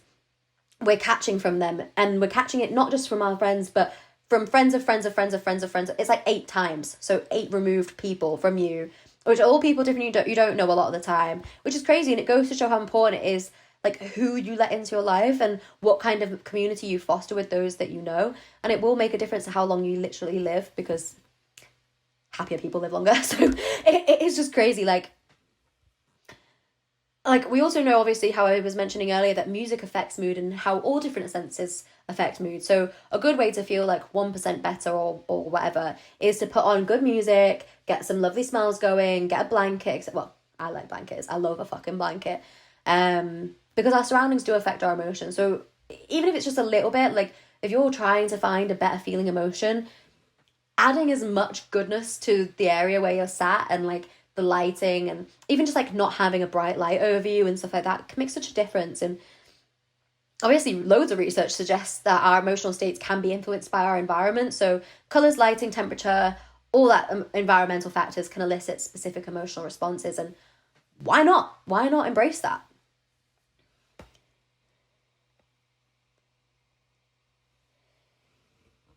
Yeah, there's actually a great article on emotions in the Stanford Encyclopedia of Philosophy, which is linked in my description and my bio on Instagram.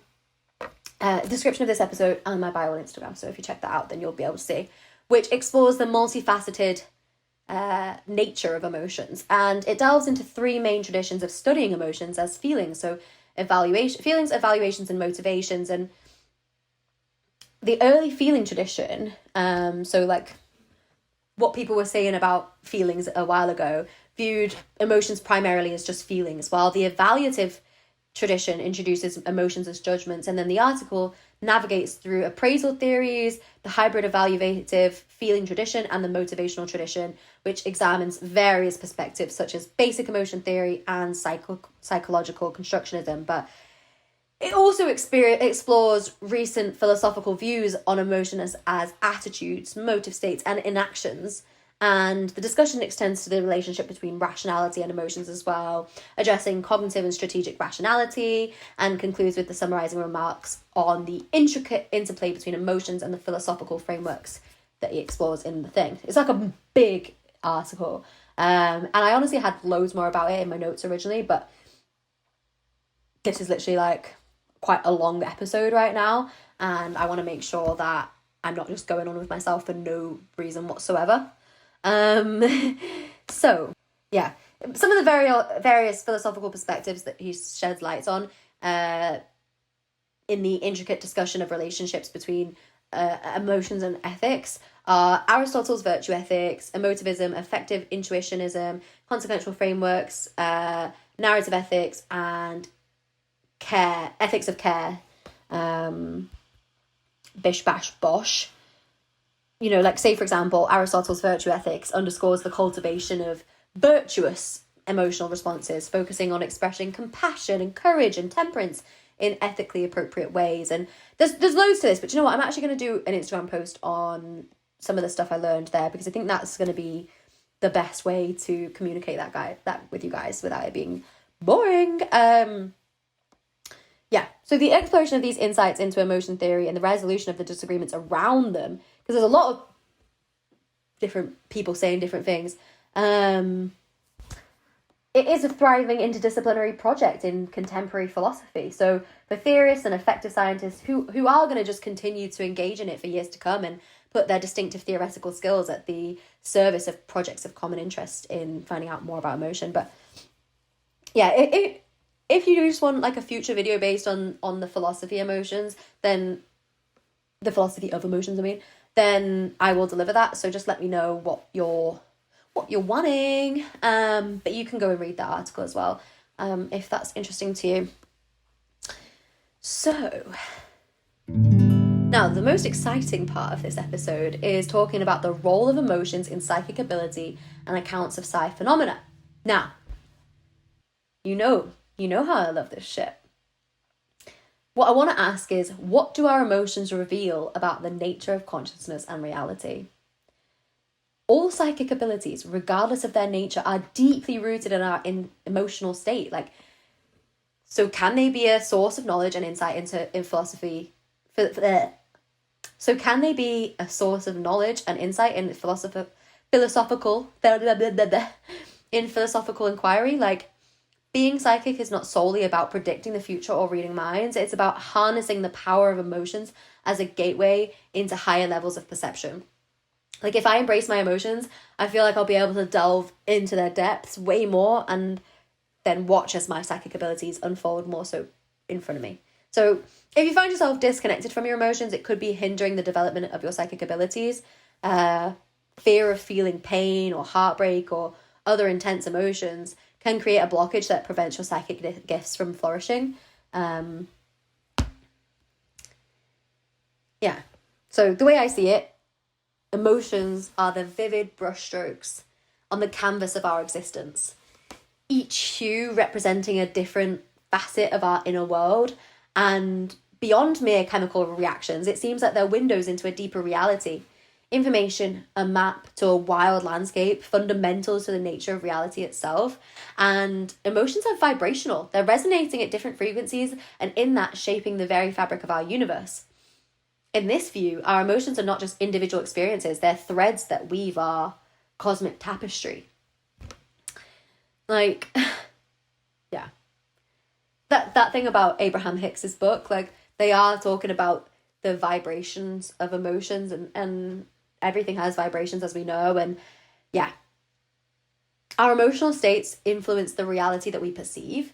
So, like, they are literally creators of our reality. For instance, in moments of intense joy, the world seems brighter. And while in despair, it seems gloomy. Like, simples, but it's true. Like, could it be that our emotions sculpt the raw material of reality into the subjective worlds that we inhabit? Like, yeah. And what does it mean if our emotions are not just simply passive reactions to quiet things, but active creators of our reality? Like, I don't know if you guys have ever heard of the term emotional resonance, but just as a tuning fork vibrates when exposed to a specific frequency, our emotional states could resonate with certain aspects of the universe. Like, could emotions be the tuning forks of consciousness, attuning us to different facets of the cosmic symphony? Like, maybe. If you imagine consciousness as pure light, and then emotions as the multifaceted prism through which this light passes, then it'll be casting diverse emotional spectra upon our, like, inner canvas, and then they act as like a rose-colored or emotion-colored goggle through which we perceive reality. So emotions influence how we construct our reality, and they can shape our perceptions and memories and decision-making processes. And that indicates that our conscious experience is an active, dynamic process influenced by our emotional state. So in this view, like, emotions are not just reactive, but transformative. They shape how we perceive reality, and they imbue it with emotional colors. So, like, joy might cast a vibrant, euphoric hue, or sorrow might tint it with somber shades. Like, our emotions as prisms of perception reveal the malleable nature of consciousness and its intricate connection to the external world. And emotions highlight the subjective nature of reality. Like, different emotions can lead individuals to perceive and interpret the same situation in vastly different ways, which showcases that our reality is filtered through our emotional states. Like, emotions are obviously often associated with qualia, which is the subjective, qualitative aspect of consciousness experience. And understanding how our emotions arise and their relation to qualia raises questions about the fundamental nature of consciousness itself, which I think we've already figured out on here, but still seems like a big secret. No. I don't know. Like, I guess you could ask, like, are emotions purely personal and subjective, or do they reveal something more about the universal and nature of consciousness itself and reality? And obviously, like we did in episode 3, like, exploring collective consciousness and shared emotional experiences seems like the most obvious thing to do, but it's like, as a society, we celebrate that and simultaneously devalue it all the time. Like, yeah, like psi phenomena, like telepathy and stuff that you might have seen me talk a lot about on this podcast or on the Instagram. Thought into it if you don't have that already down. Psi phenomena are obviously like highly subjective experiences a lot of the time, and emotions contribute to the subjective filter through which individuals perceive and interpret this phenomena. So that makes a difference to like what you think of it, but also the importance of emotions and experiences of psi, which is like parapsychological phenomena, is obviously a complex and debated topic. But while psi phenomena often involve extrasensory perception or telepathy, etc. like that, the emotional aspect plays a crucial role for several reasons. And one is that emotions are often considered to be a form of energy or vibration, and individuals with heightened emotional sensitivity may be more attuned to subtle energies associated with psi phenomena, which is often why it's like the more open people, the more creative types or whatever, might be people who more believe in psi phenomena, but that's probably because they're more attuned to the emotional energy, if that makes sense. So, like, emotional energy is a sound, for example, and we're all different microphones or headphones which pick up and transmit sound to varying levels. So like a high-tech mic could find clarity among lots of sound with people, and with people with emotional sensitivities, that's just the same, if that makes sense.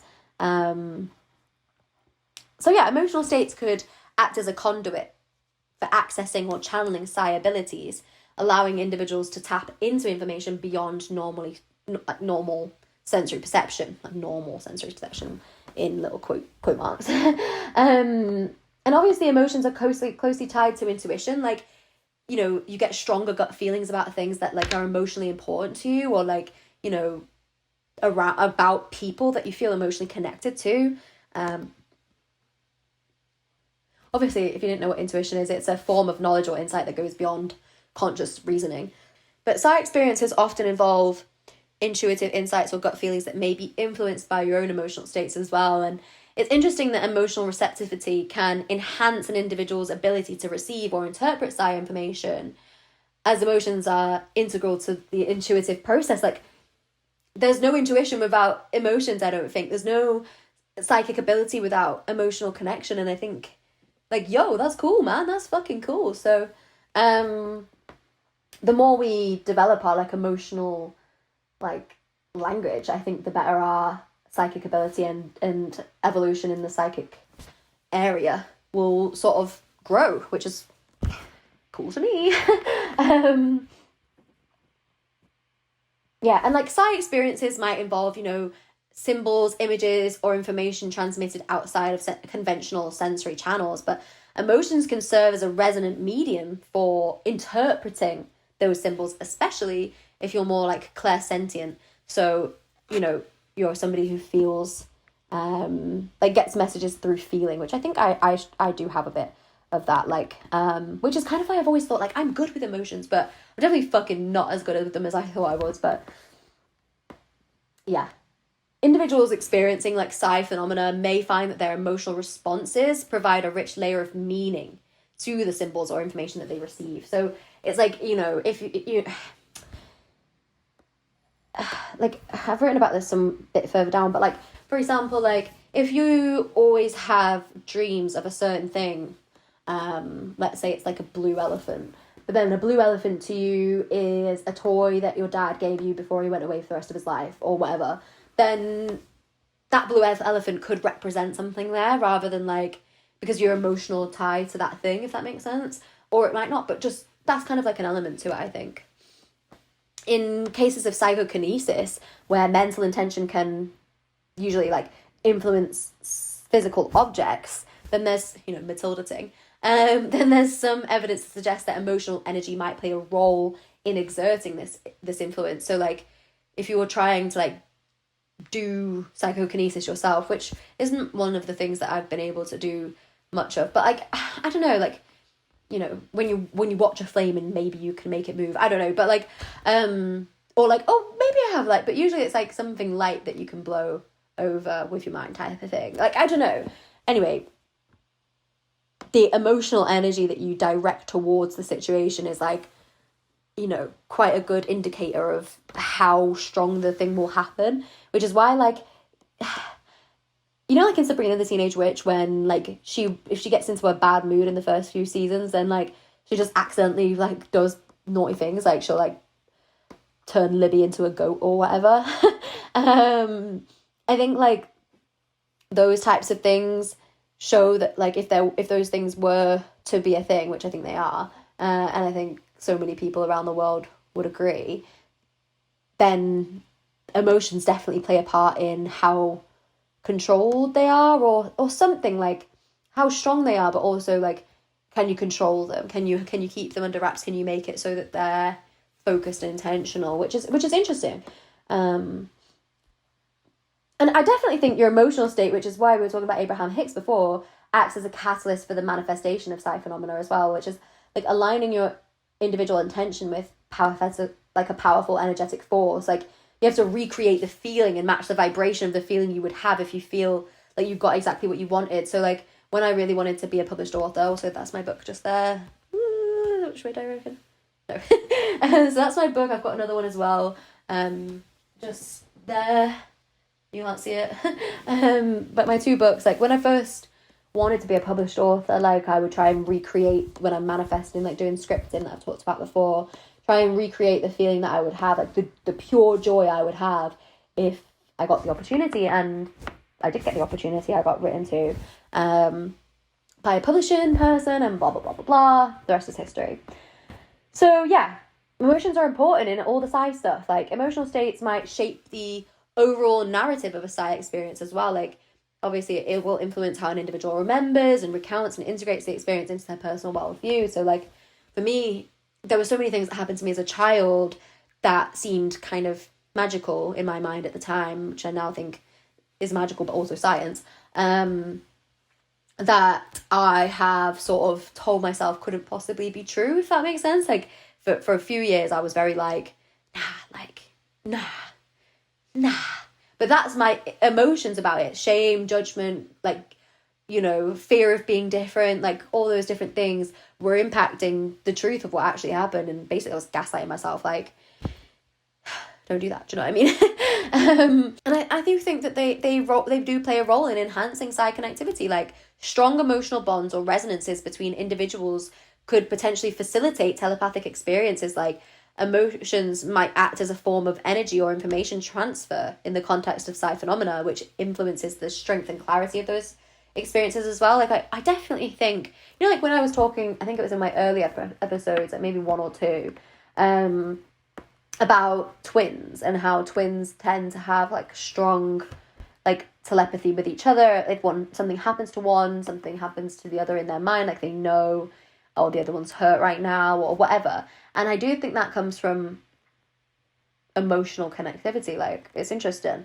Or like how in like loving families, you know, a mother might know when their child is just in distress, just sort of naturally. Or like times where like, so like I remember one of my old close friends called Danny, I hadn't spoken to him in a few days, this was like literally like 7 or 8 years ago, but I hadn't spoken to him in like a bit of time. And then I had a dream about him one night, and in the dream he was crying. And so when I texted him in the morning, and he was like, I was like, you're all right? Like I had a dream about you crying last night. And he was like, actually my grandma died last night.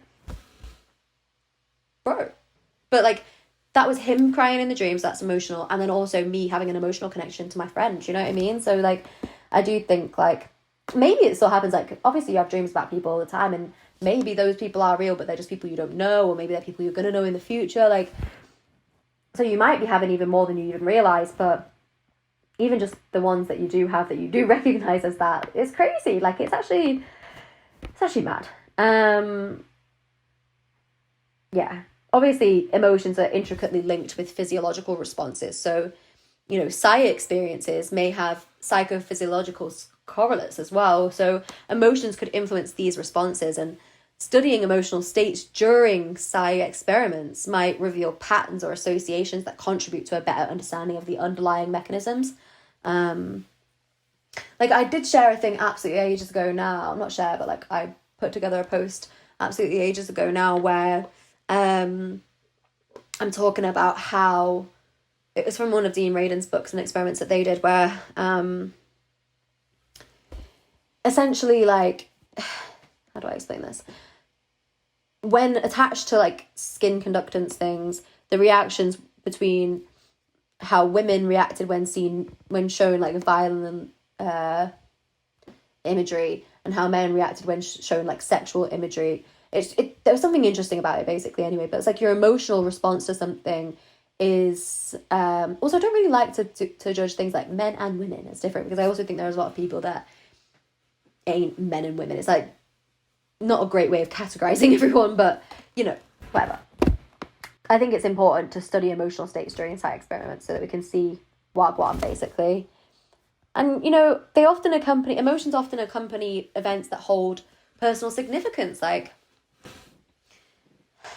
psi experiences are frequently reported in situations of heightened emotional state. So like if you're in a crisis situation or a moment of extreme joy, like you might have a psychic experience in some way, and acknowledging the role of emotions in these contexts is essential for a holistic understanding of the factors influencing psi phenomena. So yeah. And there are complex aspects of human consciousness that raise profound questions about the nature of consciousness and reality. Like, yeah, some theoretical implications and metaphysical questions related to emotions are like, emotions are closely tied to the body, and this connection challenges traditional dualistic views of mind and body, which I've already always talked about. But, you know, it suggests that the mind is intricately intertwined with the physical body, and giving rise to questions about the nature of this relationship and challenges. And, you know, it challenges classical mind-body dualism, which obviously, which posits a separation between mental and physical realms. And the existence and influence of emotions suggest a need for a more integrated view of consciousness and reality. I do personally like the thing of panspiritism, which I've spoken about on my Instagram, but check that out if you want. Anyway, emotions may emerge from complex interactions with the brain, and that raises questions about how higher order phenomena like emotions can arise from the interactions of simpler components, which has implications for understanding the nature of emergence in consciousness, which is like, when do we go from having no consciousness to consciousness? Do you know what I mean? Obviously, like Dean Radin, who I mention constantly, is a parapsychologist, is a parapsychologist known for his research on psi phenomena. And while also Dr. Joe Dispenza is a researcher in neuroscience and quantum physics, and he has a focus on the mind's potential to affect reality. And both of them have discussed the relationship between emotions and psi phenomena or superhuman abilities from different perspectives. Dean Radin, in his book The Conscious Universe, The Scientific Truth of Psychic Phenomena, explores the relationship between consciousness, emotions, and psi phenomena, and he suggests that emotions and intention can influence extrasensory perception, which is ESP, and related phenomena. So, yeah, like for example, I've actually got this book here. Boop. Boopity boop. Conscious Universe.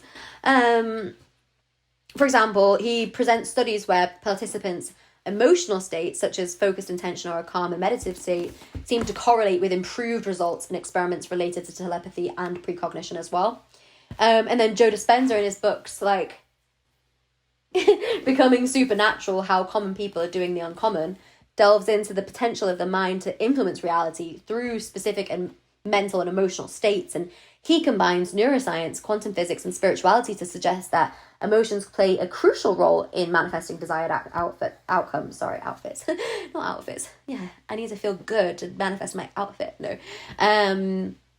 Outcomes. So yeah, Dispenza often discusses cases where individuals, through intense emotional states and focused intention, purportedly experience healing, altered states of consciousness, or other extraordinary abilities, which implies a link between emotions and accessing these superhuman or supernormal, as Dean Radin would call them, potentials. So yeah, both Radin and Dispenza, as people who are like kind of experts on this area, propose that emotions and focused intention can influence psi phenomena, and, you know, our superhuman abilities, suggesting a connection between the mind, emotions, and our ability to interact with or influence reality beyond conventional understanding. So yeah, like, I think a lot about the interconnectedness of emotions and the role of emotions in dreams and entangling with others and clairsentience and telepathy and everything like that. And my friend asked me to decode their dream the other day. And like, one of the things I always say is, what was the overwhelming feeling in the dream? Because that's usually a good place to start. Like, the language spoken through our dreams feels to me like it's emotions, and that's where you need to start. Like, how did you feel? Like, did you feel stressed? And then when you say, how did you feel? Say stressed, and then you might say that I wasn't going to get there in time, or that, you know, whatever the dream is, like, it's a good place to start with, like, how did you feel in the dream? And then if you can work sort of from there, like, okay, well, where is that emotion, or that, where is that fear coming up from you in your waking life? You know, like, is that something that you can, like, usually with dreams, like, people are like, oh, how do you understand them? But it's actually quite simple. Like, if you're having a dream that, you know, I don't know, like, I had a dream the other day. I have, like, tried to keep dream journals and stuff like that, but I'm quite on and off with it. But, you know, I had a dream the other day that Crept and Conan were around, and because I also just totally want to be a rapper so badly, and they are on the rap game, which I don't know if you like that show, but I fucking love that show, especially the French one as well, so good. That's actually Rhythm and Flow, but basically the same thing. But anyway, I had a dream that they were around. There were some other elements to the dream, but this is just one element of it. And I needed to do something by a certain time, but my boyfriend wouldn't wake up. And it was like, oh no, what are we going to do? Yeah. And my boyfriend wouldn't wake up. And it was like, oh. And when I wake up, I know that's because sometimes I find it frustrating that my boyfriend won't wake up when I want to do things. Which is silly, but it's just like a small thing. And I think you can really relate those things. It's actually quite simple to decode your dreams a lot of the time, even if it's like kind of a weird dream. I like to look it up if it's like certain animals appear in my dream, and then it's like, what does that relate to? And it's good to think, what does that relate to me? But if you don't really know, then I do think you can look it up. And obviously there's so many mixed things online, but I think it's best to self-analyze if you can. But I do think, you know, I've only got to this point because I've been able to Google so many things in my life. Yeah. Anyway, emotions entangle us with others. So we are totally entangled with others through our emotions. And, you know, even when we dream about people we used to know, like, it's crazy. Like, I'm constantly dreaming about people that I, you know, my ex, sometimes I dream about, my, like, old best friends, definitely, like, different people in my life who have been important to me, family, everyone. And I think, like, have you ever had a dream about someone and then you tell them you've had a dream about them and you're like, I had a dream about you too last night. And you're like, are we living in this, like, we traveling to the same planes at night and having this astral projection stuff going on? I'm still really learning about astral projection as well, so I can't really talk about it too much, but I'm interested in it. But I'm also like, what? But also like, maybe, yeah, like, seems like it makes sense. Like, it definitely makes sense. So it's like, yeah, need to understand it more to talk about it properly though, so I don't sound like a person that's just making stuff up, you know? But our emotions, whether they're cosmic vibrations, sculptors of reality, prisms of perception, mirrors of truth, a universal language, whatever, they remind us that the enigma of consciousness and reality is a riddle worth exploring, for it's in these mysteries that we uncover the deepest truths of our world, and emotions are shaping and resonating and revealing the very essence of our existence. So definitely worth giving your attention to. And perhaps emotions are both personal and universal, like serving as bridges between individual subjective worlds and a shared objective reality. They are the connective tissue that binds our inner worlds, which allows us to resonate with others' experiences while maintaining the uniqueness of our own. Like, from regular folks to national leaders to the foremost skeptics, people have reported spontaneous, extraordinary experiences just about everywhere and in every age. Could the flow of feeling that literally moves us account for our strangest and most baffling experiences? Like, probs. Highly sensitive people, both physically and emotionally, seem more prone to anomalous perception. Individuals affected by allergies, migraines, chronic pain or fatigue, even synesthesia, which is overlapping senses, tend to be more psychic. Like the frequency that highly volatile life or death situations figure in extraordinary experiences, and why the body-mind basis of emotion offers a basis for understanding. Like emotion is core to our sense of self and our most powerful driver of our lives, and as such the combination of emotionally meaningful junctures with personality differences, which is sometimes conceptualized as like thick boundary and thin boundary personalities, probably is the source of the anomalies, like why some people have that and some people don't. Although I would say those people do. And yeah, like I just think it's cool, and I think to access that more, it is important to release stored trauma, because I do think it's kind of like blocking the route, not fully, but it's like obstacles. Do you know what I mean? Like it's only this year that I've actually learned more about somatic experiencing. Like I got this like hips release course from the Workout Witch, which is like a girl on Instagram, a woman on Instagram, and to be fair, it was really powerful. Like just from doing these hip opening exercises, I was feeling a release of old emotions that have been stored in my body. So it definitely works. But somatic exercises are physical movements and practices that focus on the mind-body connection and the sensations within the body. They're often used to promote relaxation, relieve physical tension, improve bodily awareness. And yeah, in the context of emotion, somatic exercises can play a significant role in emotional well-being in several ways. So somatic exercises can help individuals regulate their emotions by increasing awareness of physical sensations. Like people often hold emotional tension in their bodies, such as like muscle tightness when feeling stressed, and armoring, which I do loads. And by becoming more, armoring is like preparing your body for like what's going to happen. Like I do it by flexing my toe constantly. Like I always have my toes flexed on one foot, which is actually like, it's tiring on the old body. So by becoming more attuned to these sensations through these somatic practices of like deep breathing, progressive muscle relaxation, or yoga, like individuals can learn to manage and release emotional tension. So yeah. And chronic stress can lead to physical symptoms, obviously, like muscle tension and pain, and somatic exercises can alleviate these symptoms. So reducing the physiological effects of stress, which is obviously like useful because that can make you sick. And then when the body's relaxed, it sends signals to the brain that can help calm the mind and reduce emotional stress. So sorry, because I had to change the camera again. The camera battery, I mean. Yeah, sometimes emotions can get stuck in the body, which leads to obviously physical discomfort and even illness, and these somatic exercises can provide a means of expressing and releasing those pent-up emotions. So techniques like bioenergetics or somatic experiencing may help different people process and release emotions that are stored in the body. So definitely was worth doing.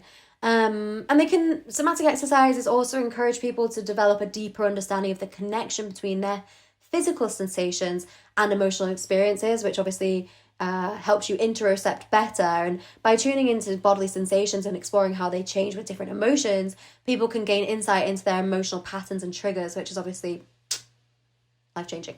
But yeah, many somatic practices basically emphasize mindfulness and being present in the moment, and this mindfulness can help people become more attuned to their experiences as well as they arise, their emotions as they arise, and that promotes emotional self-awareness and the ability to respond to emotions in like a healthier way, which is obviously a positive. So what else am I gonna say?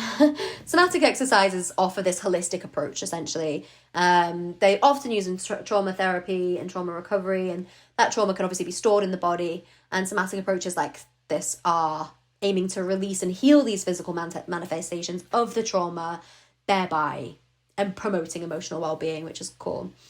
And you know, they basically do so by addressing the connection between the body and the emotions, and by improving your body awareness, which is promoting relaxation and providing tools for emotional expression and regulation. Then somatic practices can be quite a valuable component to traditional talk therapy and emotional self-care. So yeah, would totally recommend checking out any free resources out for this kind of thing that you can. The Workout Witch one is all right, but it's not that cheap, and it's not the best video, to be honest. Like, her dog barks in it, and it's walking around the floor like clack, clack, clack, clack, clack, which isn't as relaxing, but that also reminds me of like the animals and emotions. Like I am also going to be doing that animal ethics things, animal consciousness, animal ethics, blah, blah, blah. But I have a lot of questions and thoughts and feelings about what animals feel. Like, what is going on for them? I definitely think it's a lot. So yeah, like there are various philosophical perspectives and schools of thought that address the relationship between animals and emotions, and those advocating for animal rights, like moi, argue that animals, like humans, have inherent rights, and that includes the right to live free from unnecessary suffering. So this perspective challenges the ethical treatment of animals in areas such as factory farming, scientific research, and entertainment. And yeah, I'll talk more about the various views of philosophers on this subject in one of my in my upcoming episodes about animal consciousness. But yeah, like emotions do pose a lot of questions for our ethical consideration. Like, firstly, do emotions have inherent meaning? I think so. But how should society navigate the ethical considerations when integrating emotions into AI, for example? Or what potential risks and benefits do arise? And is it ethically justifiable to leverage emotional appeals for corporations, like intentionally manipulating people's feelings in advertising and marketing? Like, no, it's not fucking okay, you bastards. And like, how can society strike a balance between reaping the benefits of a personalized service through emotional data collecting and then also addressing ethical concerns related to individual privacy? Like, bitch, what individual privacy, number one? I don't know. And how can we create a more accessible world for everyone's emotional world to be honoured? Like, one of my major struggles in life is around the mental wellness of those with severely limiting physical disabilities, like my sister Amber. And it's honestly not even a big thought or something doctors mention. Like, it's so far down the bottom of the list, but it angers me so much, like, which is good. Anger is good. It's another emotion that acknowledges what you're hoping to experience. But I just, yeah, I hope that will change soon. And I do wonder, like, what does a future world look like for our collective feelings around emotions? So what does a future world look like for our collective feelings around emotions? Like, hopefully better emotional care for everyone, and hopefully the baseline emotional maturity around the world improves and we stop celebrating emotionally immature people and behavior and manipulation. And it's something I struggle with all the time, like being triggered by people being really emotionally immature as like quite narcissistic on TV. Like, it's so common to let those people be the forefront of like different TV shows, especially like ITV or Maths or whatever. Like, they love to bring in people who are abusive into that, and then they're like, here you go, everyone, I know you were hoping to get married to someone that might be really nice to you, but actually here's a prick. So yeah, I'm hoping the culture gets stronger around this at the moment, because it's literally the number one thing of abusive people. A lack of empathy, emotional intelligence like is low, and emotional maturity is low, and emotional awareness is low. And if we could make those emotionally void and or emotionally immature people the bottom of society instead of the top of society, like literally people in very powerful positions who have those personality traits, let's call them, like, fuck them. That it might work out way more in our collective favor if we put them at the bottom and us at the top. Not us at the top, that makes me sound like I'm just power hungry, but people who are emotionally intelligent, which I wouldn't even say I am at the top of that, but the very most emotionally intelligent people should be the people at the top. And like, that would work better for our collective lives, because we'd still be nice to them if they had no power. But when they have all the power, they ain't nice to the society, to the community, to everyone. Full stop, period. Like, Suella Braverman should not be in charge of anything. Like, fuck that bitch. Obviously, she's actually just been fired, so whatever. But yeah, I think the future of emotions could be so beautiful. And I think everyone is growing in emotional awareness and emotional maturity and emotional intelligence. And I think that is inspiring and exciting, and could mean that our future generations are so much more empowered. Like, it'll be so much better. Like, it will just be better. So yeah. At the base of it all, emotions provide a rich avenue for exploring deep philosophical and metaphysical questions about the nature of consciousness, subjectivity, perception, and reality. They challenge conventional dichotomies and invite us to reconsider our fundamental assumptions about what it means to be conscious and how we perceive and interact with the world around us. This episode is so important to me because it's acting as emotional alchemy for me. Like, emotional alchemy is a process whereby we can convert an emotion into something of greater value for us. And this sure has been valuable for me. So yeah, thanks so much for listening to me ramble on for all this time. And I really appreciate you if you made it all the way to the end. And I'm really grateful.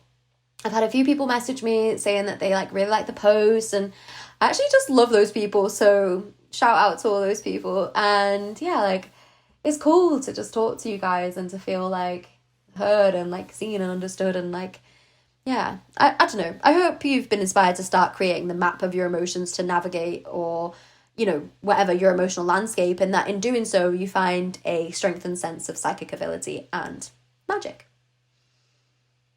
Again, thanks so much for coming, and yeah, love you loads. Love you, bye.